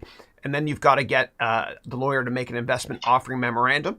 And then if it's a hedge fund, you have to prepare what are called subscription documents to make sure that investors are accredited. But make sure a lawyer takes care of all of that. If anybody out there is interested in starting a hedge fund, there's a guy named Jim Grand in the securities law group that did all my paperwork and set up my offshore bank in the British Virgin Islands. Anyway. Yeah. Okay. Yeah. Thanks. Sure. Well, keep going with your questions. And if anybody else has questions, just raise your hand here as well, please. Thanks. Okay. Let's see. Okay. So exercising an option. When you exercise an option, let's say it's done well, but you also want to exercise it because the stock was real cheap when you bought into the option. Yeah. Exercising the option, does that automatically get you your profit and the stock? Like if I click on Thinkorswim, I want to exercise this option. Yeah. Does that take care of everything? Yeah, it would do everything for you automatically. Now, whatever, and the longer you wait, the more it decays. Like if the stock price doesn't move and you're in the money, the longer you wait until expiration, the more it decays. That's called time decay. Right. So if you're not sure what to do, sell it. Yeah. And what I recommend doing in Thinkorswim, we cover this in FA 4.4 in the fourth semester, an 30-hour elective I created. But in Thinkorswim, there's a paper portfolio, right? Mm-hmm. So yeah, do a paper portfolio for options for at least 6 months, please, before you invest real money. And don't ever, no matter what, please, and this is for everybody out there, don't underwrite options, okay? Like don't create them or sell them, right? That underwriting them. Right. Because the losses, until you practice for at least 6 months, because the losses can be infinite. You can lose way more money than what you invested. Yeah. Well, I did your Udemy options class. Oh, you did? Okay, cool. A while back, and I've been on Thinkorswim paper, and I took just a small dip with a couple of real cheap ones, so a long call. So if I lost, I knew exactly what I was going to be losing. Good. But one of them is doing really well, and it's a long-term one. It expires in January. Oh, good. Yeah, so I'm just keeping an eye on it, but I'm just wondering. Yeah. So, and if you do long-term ones, like between 1 and 3 years, those are leaps. Yeah, that's all good for you. Nice. Now, if you don't think the stock is going to go up much more between now and year end, then take your profits. Yeah. If you think the stock is going to rip to the upside and do incredibly well between now and year end, obviously don't take your profits yet. Yeah. Right. Yeah. Right. Yeah. And also, like if you bought it this year and you sell it in January, you're going to pay less taxes because that long-term capital gains is lower if you hold something for more than a year. Right. Yeah. I just don't know. I don't know because it's I bought it way out of the money. It was so cheap. I'm like, oh, this is so cheap. I'm going to try this, right? I love it. And today it just hit my strike. I can't believe it. It's like, Nice. I'm like, oh my God, it hit my strike. So I'm all excited. That's awesome. It feels good. Yeah. Huh? Feels great, huh? Oh, it feels great. Yeah. Good for you. I really enjoyed that. Yeah. I used to use a lot of options when I worked in the hedge fund industry. So I would have big positions in stocks. And for whatever reason, sometimes I didn't want the company to know that I sold the positions. So we had to report, publicly. So what, like if it was like a big IPO I was in, for example, or whatever, and I didn't want the management team to know that I sold. So what I would do is I'd have a married put. So basically what I would do is I'd buy some puts to offset it, right? And a lot of people will do that as well. If you made a ton of money in something and you don't want to sell it this year, but you can't lose that money. So what people will do is they'll buy a put just to protect that long side of the trade. Right. And sometimes it makes sense to do in December if you're dying to sell the stock. But if you sell it in December, you're going to pay more taxes because it's short term. You wait till you buy a put and you wait till January and then you get out. Yeah, it's like an insurance policy. Yeah. Okay. Yeah. I'll have to go back to the class again and take a look because I remember you talked about all that, and I think that I remember that section. Yeah. Cool. Awesome. It's fun, huh? It's a lot of fun. It's great. It gets real complicated when you do these butterfly spreads, and it gets I haven't wrapped my head around that yet. I know it will become clear. But I just saw these, and I kind of had a gut feeling. To just try them out. And I thought, well, what the heck, I'll try a little bit. And I know, because you were very clear about calls as opposed, longs as opposed to shorts and stuff like that. And I'm like, okay, this is exactly what I can lose. It's kind of like going to Vegas. I'm not much of a gambler. I'll say, okay, this is what I can lose. So I'm done with this. I'm out of here. And I hope you liked all the Vegas comparisons I had in the course too, with Monte Carlo. Yeah. I'm gonna go through it again because there's a lot of data just to sit through one time. There's a few of your videos I've watched like 3 or 4 times. Like, okay, what did he say? Okay, oh, now I get it. Yeah. Remind me what I said because I forget too, please. Actually, no joke. I'm getting older. I forget things sometimes, and so what I did in the weekend was I watched Goodfellas and Casino again, and I didn't remember any of it. So it was great. It was like I was watching it again from scratch. It was awesome. Oh, that's great. Yeah. Great movie, so good. Yeah. 2 good movies. Yeah. Awesome. Very cool.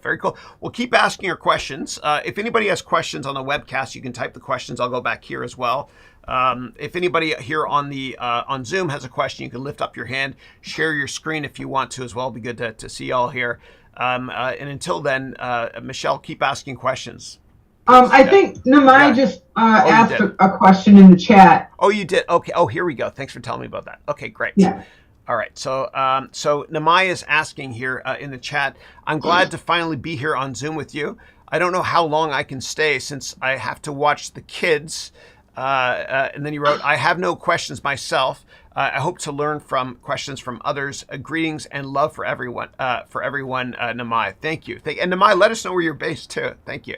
And then you wrote, I'm planning to start online as a life coach, but I'm struggling on how to position myself. Yeah. I think that the best thing to start to do is to give advice by writing articles on LinkedIn. And so I did that on LinkedIn for about 2 years. I wrote, I'm getting a prop here. Give me a second. I said, how are you? And I went. Yeah. So yeah. Hey, how are you? So I wrote an article every year or every week for 2 years. And then I took all those articles and I put it together in a book. And you can go to my website, harounmba.com, write book, all lowercase write book, to get this template. It's free to do. But Namai, once you start offering advice to others, eventually people will think of you as a thought leader. But you got to think of yourself first as a thought leader. I think, therefore I am, like the Rodin sculpture. Yeah. And your competitors are going to quit after 3 or 4 articles. But you got to tell yourself, I just don't care. I'm doing this forever. Kind of like I've done this weekly webcast for 4 or 5 years now. I'm never going to stop till the day I die, which is not going to be for 8 million years from now. Yeah. But just keep at it. You know, the journey of 1,000 miles, as Lao Tzu once said, begins with a single step. Yeah. Cool. All right. And then you wrote, all gurus tell me niche, but I feel I want to be available to everyone. Yeah, I would ignore the gurus because what you want to do is you want to cast your net as wide as possible. Okay. Cast and the largest total addressable markets. So think about how you can help everybody. Yeah. And do what you're passionate about too. And what I also recommend you do is you start to vlog or make TikToks or whatever it is. And just be your authentic self. You don't have to over edit. You can kind of walk around with this thing if you want to record yourself doing it. And don't try to be perfect, because people love you and all of us for our imperfections. And whenever you're watching somebody present up on a stage, when they make a mistake, which I do all the time, you know, people like you more because it's authentic. It's just you being you. Yeah. Yeah. Cool. All right. And if you have follow-ups, let me know, please. Next up, Eric wrote, Casino was one of my favorite movies. I love it, man. Great soundtrack, too, eh? It's awesome. And then Eric wrote, hey, I'll be right with you with your hand up there. Give me 1 second. So you wrote, Eric wrote, I'm really interested in writing articles. I need to find good topics that I can monetize. Yeah. Yeah, just start writing about what you're passionate about, and the market will guide you too. Like I found for me with my YouTube channel and courses and stuff I wrote about, I thought all people wanted to learn from me was, you know, finance stuff, whatever. And every now and then I'd vlog about, I don't know, some personal growth thing, and people reacted to it. So the market will guide you over time. Just don't be afraid to put yourself out there.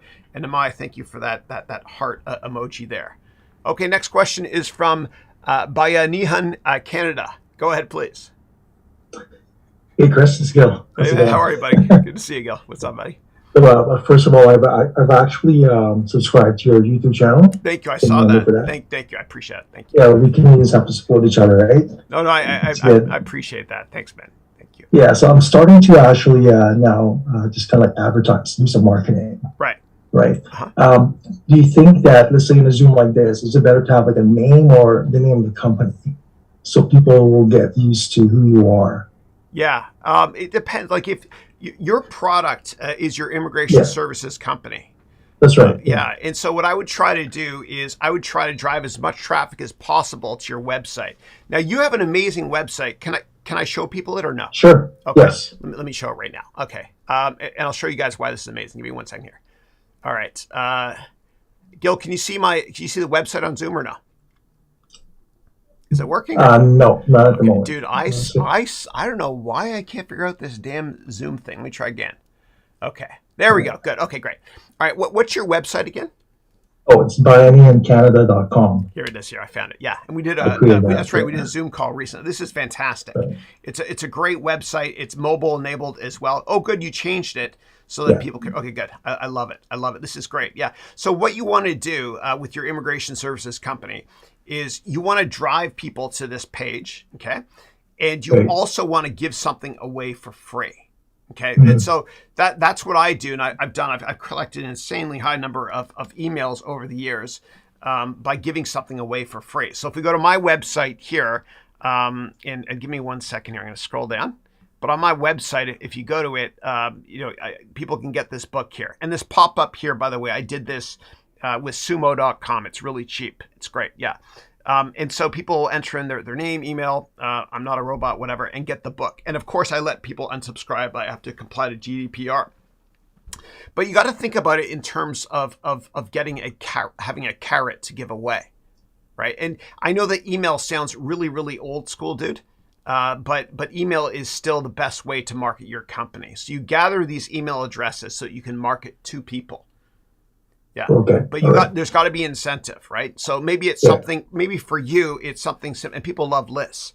Like, click here to download my PDF on 10 ways to increase your chances of getting accepted by Immigration Canada, for example. And I know a lot of your clients are overseas, in the Philippines, et cetera, which you mentioned.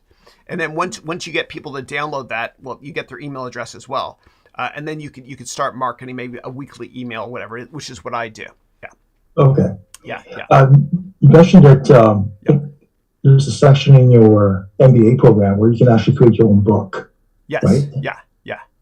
Would you mind repeating that again? Like what's the search? I can't remember exactly, dude. It's so long, but let me go here. Okay. So let me do a search on up here, book.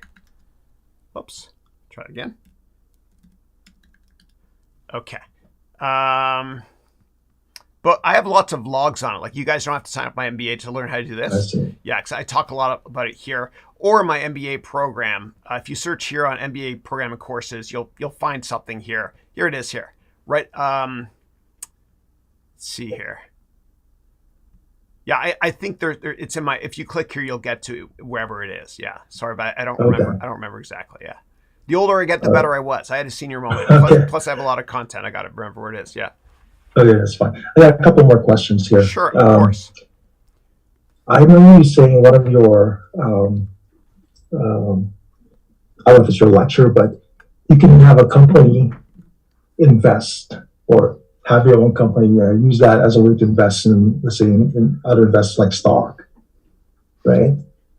Yeah. Is that a better way of purchasing stock, like using your company as opposed to buying yourself? I wouldn't do it that way, only because Revenue Canada, where you're based, or the IRS here, will basically say, well, wait a second, is that really the focus of your company? You can do it if you have a pension plan or RRSP or 401k plan. RSP is 401k in Canada, that sort of thing. You can do it that way. But what people do, what big companies usually do, is on their balance sheet they have cash, right? And instead of letting it just sit in cash, they'll buy slightly higher yielding but low risk investments, right? Like they'll buy treasuries. And that's why it's called cash and short term investments. Yeah. But I would talk to an accountant before thinking about that as well. I'm not an accountant or a securities lawyer. Yeah. But that's a very, very good advice. Yeah. Just in case. Do now. Yeah. And there is LegalZoom in Canada now too. You can call them. Yeah. And for anybody elsewhere around the world, if you want to get access to a lawyer that's cheap, just do a search for what is the LegalZoom equivalent in, and put your country name in Google. Yeah. Okay. Yeah. And just got one more question. Sure. So right now, as you mentioned, that you're actually buying stock, right? But how do you feel, or what are your opinions about holding out until the stock market crash, and that's the time you buy? Yeah, Is it better to buy now, or? Well, I never try to time the market. It's impossible. Right. It's so hard, right? Because it's like you're standing in the way of insanity. Markets peak, markets trough. We just can't time it. So what I recommend doing is, I love to buy broken stocks, but not broken companies. And so if there's any companies you've done a lot of research on that you love and they're oversold from an RSI perspective, you can start a position that way. But I believe in dollar cost averaging. And the S&P 500 historically has returned 10.5% per year, historically. You can't time it, but I recommend that if you don't have time to invest in single stocks, you just buy VOO, VOO. That's the S&P 500 index fund. And in the long run, you'll make money. I promise you, in the long run. Near term, nobody can call it. It's just, you'll get fooled by randomness. But if you were to put in, like United States, you can put around 20 grand per year in your retirement savings program. Okay. And it usually increases by 500 per year in terms of the limits. If all you did was you maxed out your 401k in America or your RSP in Canada by putting $20,000 into the S&P 500, if you did that every single year for 20 years, and the average return is 10.5%, okay? If you did that every year, 20 grand every year for 20 years, you'd have over $1 million, okay? If your spouse did it, she would have $1 million. So you're at 2 million. Right. Now, if let's say you get married and in 2 years you have a kid. Well, you can also save for your kids in a similar way to the 401k, but it's even better than that. So it's called a 529, which is an educational savings account. And you can put 15 to 16 grand per year in it.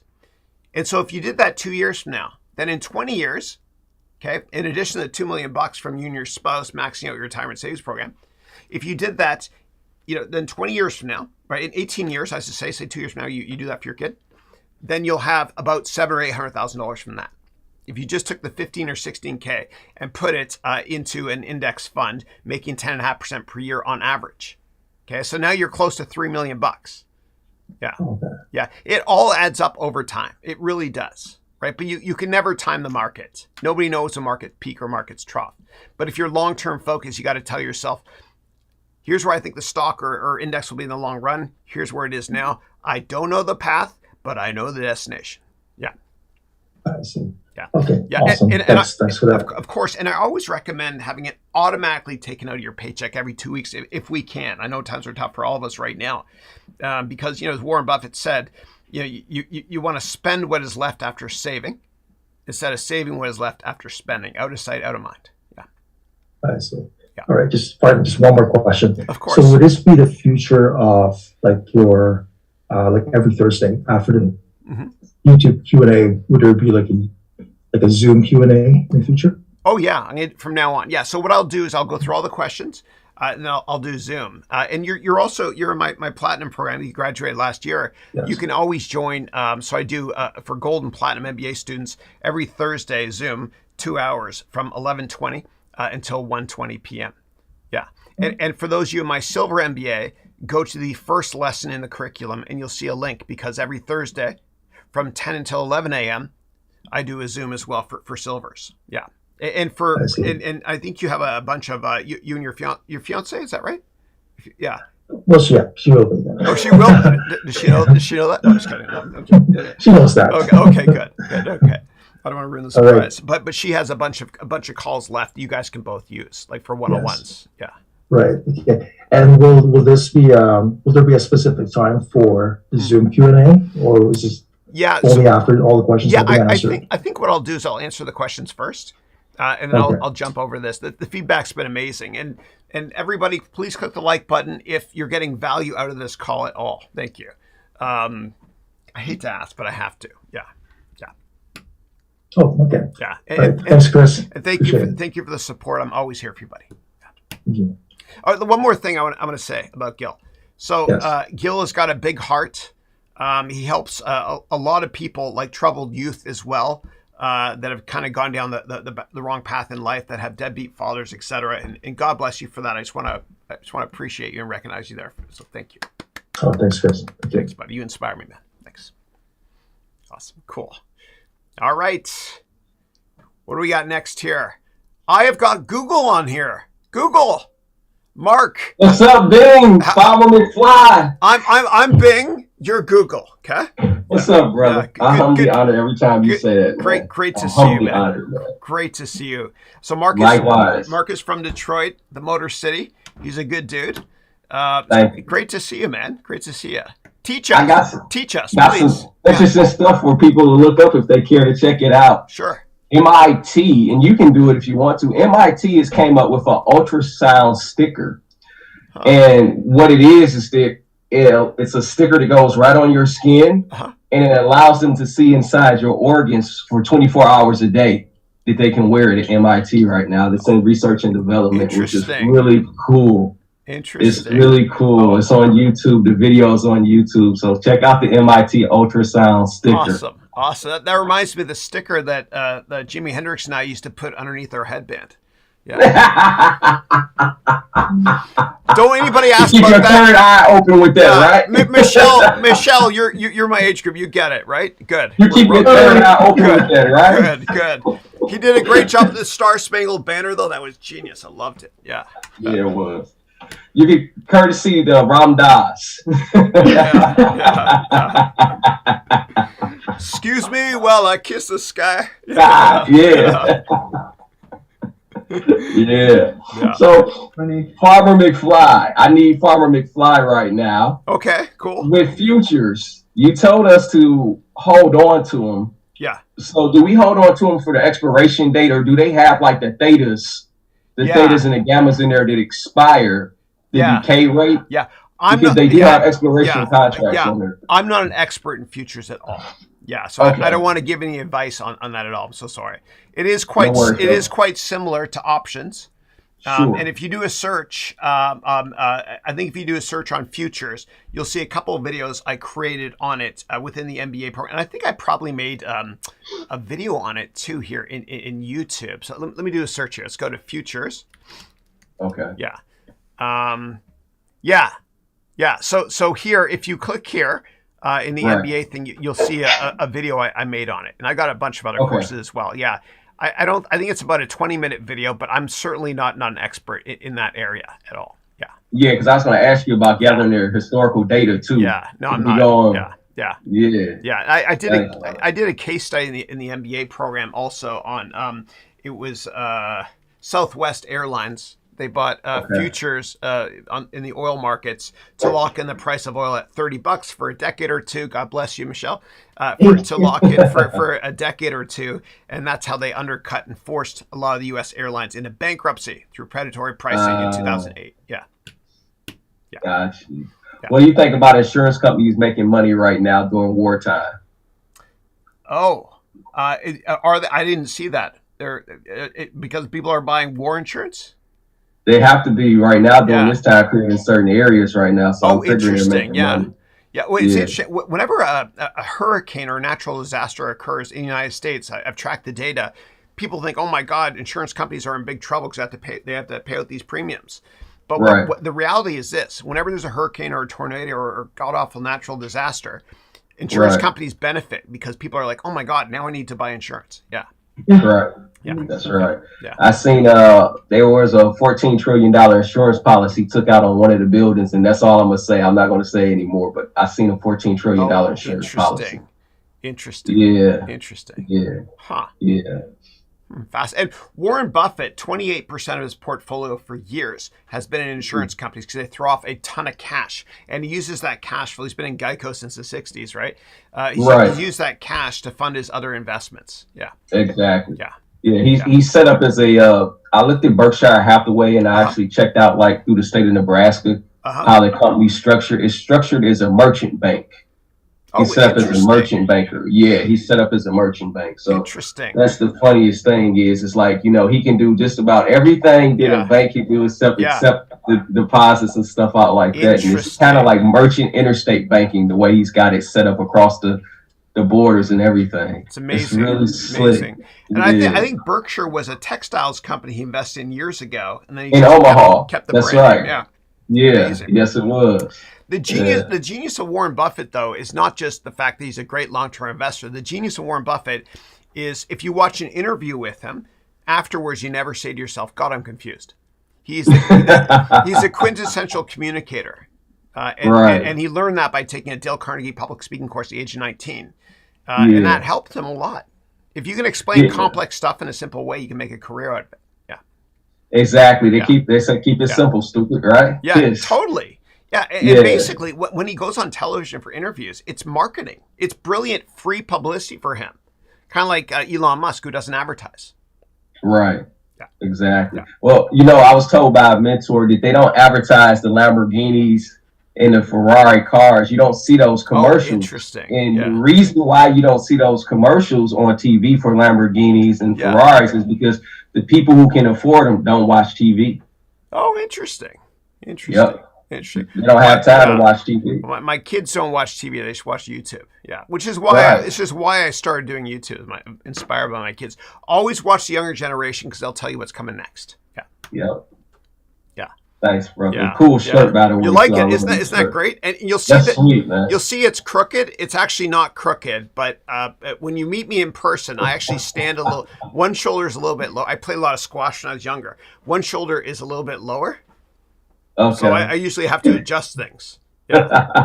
And that's why, when you walk in my office, like this thing here, which is Haroun Education Ventures, this thing here, it's actually crooked. And people always say, oh, it's crooked. I was like, no, I'm crooked. Yeah, I am crooked. Yeah. Oh, boy. There we go. So now Qatar Airways is proper. Here we go. Okay. Yeah. Excellent. Cool. Got a question from Eric here. All right, so hold on one second. Okay. So Eric wrote, I'm still using Yahoo Mail. This is really, really old school. Yeah. Oh, one thing I want to say about that. Be careful when you're applying to jobs. If you have like a Hotmail or Yahoo account, people do think it's kind of old school. I recommend getting Gmail. Yeah. And my mom, I emailed her an AOL account until recently. She's now on Gmail. All right, but Eric wrote, and Eric said, I would love my heart. Eric wrote here, stocks are dollar-based instruments. It seems to me that in the long run, you'll preserve purchasing power with gold. An ounce of gold buys about the same amount today as 2,000 years ago. Yeah, it's definitely better than sitting in cash. Yeah, and my biggest long position in 2008, when we were within 24 hours of bank machines going belly up, was ticker GLD. Yeah, ETF for it. And if you're going to buy gold, I recommend buying a GLD instead of real gold, because when you buy real gold, you don't know if it's real. And what some people do, and don't do this, when I have to say it, what some people do is they'll go into Chinatown here in San Francisco. They'll buy gold bars, cash. They'll put it in their under their mattress, whatever safety deposit box. Then they'll sell it for more for cash and not claim taxes. Don't do that. Yeah. Okay. And the IRS is watching. I don't do that at all. I promise you. Oh my God, I'm going to get audited now. I'm in trouble. No, I'm just kidding. Well, I shouldn't say it then either, Chris. You can melt it down in Chinatown or take it right over to the Diamond District in New York and get it melted down because they got serial stamps on that gold bars too. Oh, okay, cool. Well, I don't do it, but hey, it's on Vice. Yeah. I don't do it either. Yeah. Okay. All right. Now, Namai wrote, I want to say, Project Magoo, you two are boss. No, thank you. And God bless, that was actually Vital, one of my platinum students from a couple of years ago. I met him actually at a Udemy conference in Berlin. And when I met him, we said we're going to build a school in Rwanda. And I think the first school is pretty much done now. Yeah. And that's when I went there last summer. There's Vital, there's my son, Andrew. And right here, Andrew, he had all the kids dying laughing because he was showing them Snapchat with funny faces and stuff. They were laughing. That's Vital. Yeah. God bless him. Yeah. All right. Give me 1 second to stop that share. All right. So we got about 5 minutes left. So if anybody here anybody has questions here, lift up your hand and I'll go to you directly. Thanks. Okay, let's go to Jerry. Hey, Jerry, how are you? Actually, Jack Ryan. You're Jack. Okay, excellent. Thanks. Okay. And I like your mechanical keyboard. I saw it there. Yeah, very cool. Okay, thank you. And you say that I better analyze stock in my website, but I only loan to stock that is back strong and it's private equity, so it's too complex and it's transparent. And tech stocks are always valued by Wall Street, so I do DCF, M&A, or trading or transaction, or even LBO modeling on those two. And sometimes I use derivative to short to hedge, and that's easy. But how can I do the modeling on those two stocks? Yeah. So, and what I was referring to on your website was instead of just mentioning, what stocks you're investing in, like Blackstone, which I saw there, I would also provide methodology for how you invest.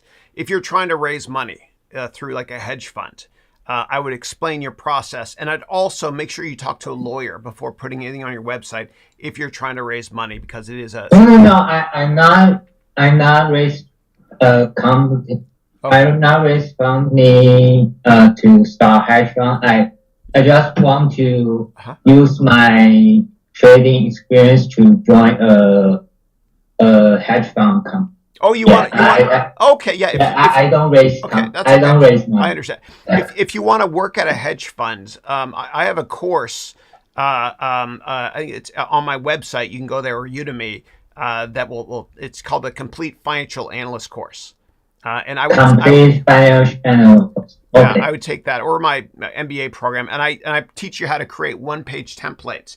And on those one-page templates, I teach you how to summarize your thoughts on analyzing a stock from a fundamental perspective, valuation perspective, and technical analysis perspective. And what I recommend doing is doing those write-ups and sending those write-ups to portfolio managers or analysts that work at big hedge funds, maybe once a week or once every couple of weeks after you've done your informational meeting with them. And that will help you a lot in terms of getting a job, especially if those positions work out. Okay, thanks. I learned the valuation on Wall Street prep, and is that good? I went to that course because one of JP Morgan and investment banker recommended. Yeah. I would say that like investment bankers don't really know about how to value companies like a hedge fund does. They're a little bit longer term focused. They work on IPOs and M&A stuff. Yeah. Okay, thank you.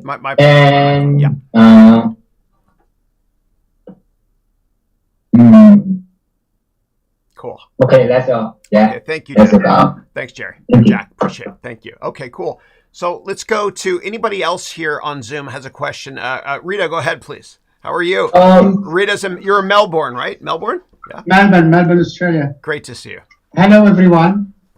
Chris, I texted you earlier in the messages about my website, firmfinance.com.au, and my LinkedIn.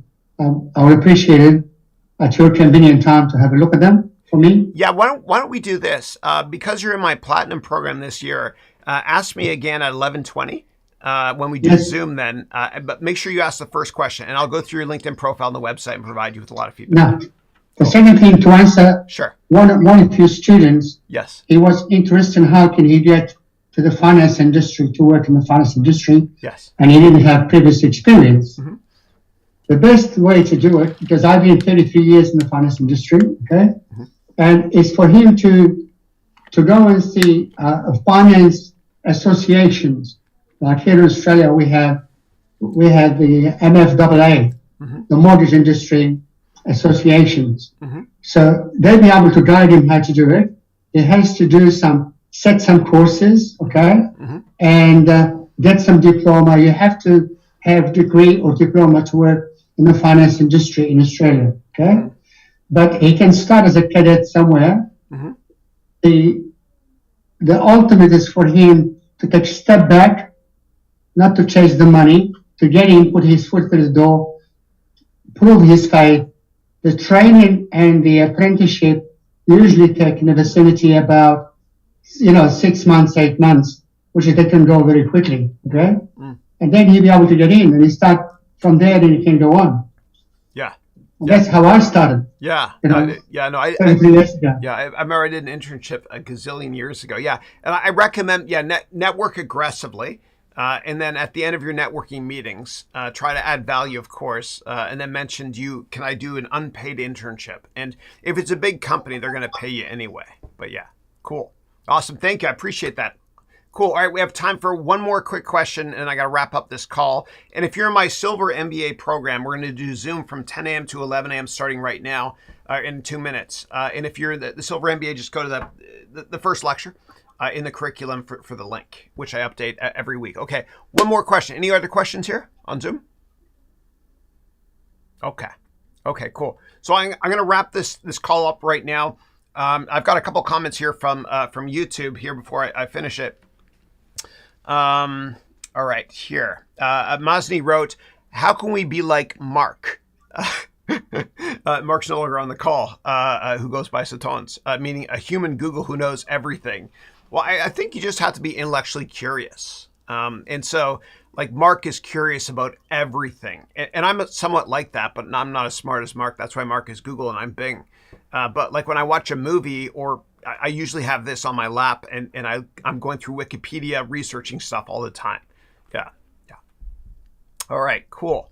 All right, last question here, and then I'll summarize it, is from Chris. Chris wrote, is the MBA course more American-oriented, or are there also topics that are European related? Everything I teach is generic enough to apply to every country in the world. I've invested all over the world on the private side and the public side. So I have students in 195 countries. So it's very generic to apply to everybody. Yeah. All right, guys. So I want to thank you, everyone, for your time. Again, if you're in the Silver MBA, I'll see you in 1 minute, actually. I might be 2 minutes late. I got to take a quick break. Sorry. But I'll see you on Zoom then. Everybody else, God bless you. If you're in silver, if you're in gold or platinum, I'll see you at 11:20 for 2 hours today and for one-on-one meetings as well. I'll see you later. Thank you. Yeah. Okay, cool. And I'll see you guys next week and every week. Please click the like and Thank subscribe. you. Have a good week. Thank you. Thank you. And everybody, please make sure to check out please make sure to check out my vlog coming on Monday, which is about billions and what we can learn from billions. And as I always do, I'm going to end this call with a video I licensed, Steve Jobs video. I think he has shut off everyone. Oh yeah, from the Silicon Valley Historical Association. Yeah. Okay, hold on a second. Let me shut down. I'm gonna mute. Let me mute everybody here in Zoom. Okay. All right, guys. Thanks so much, and I'll see you soon. When you grow up, you tend to get told that the world is the way it is, and your life is just to live your life inside the world, try not to bash into the walls too much, try to have a nice family life, have fun, save a little money. But life, that's a very limited life. Life can be much broader once you discover one simple fact, and that is everything around you that you call life was made up by people that were no smarter than you. And you can change it. You can influence it. You can build your own things that other people can use. And the minute that you understand that you can poke life and actually something will, if you push in, something will pop out the other side, that you can change it, you can mold it, that's maybe the most important thing, is to shake off this erroneous notion that life is there and you're just going to live in it, versus embrace it, change it, improve it, make your mark upon it.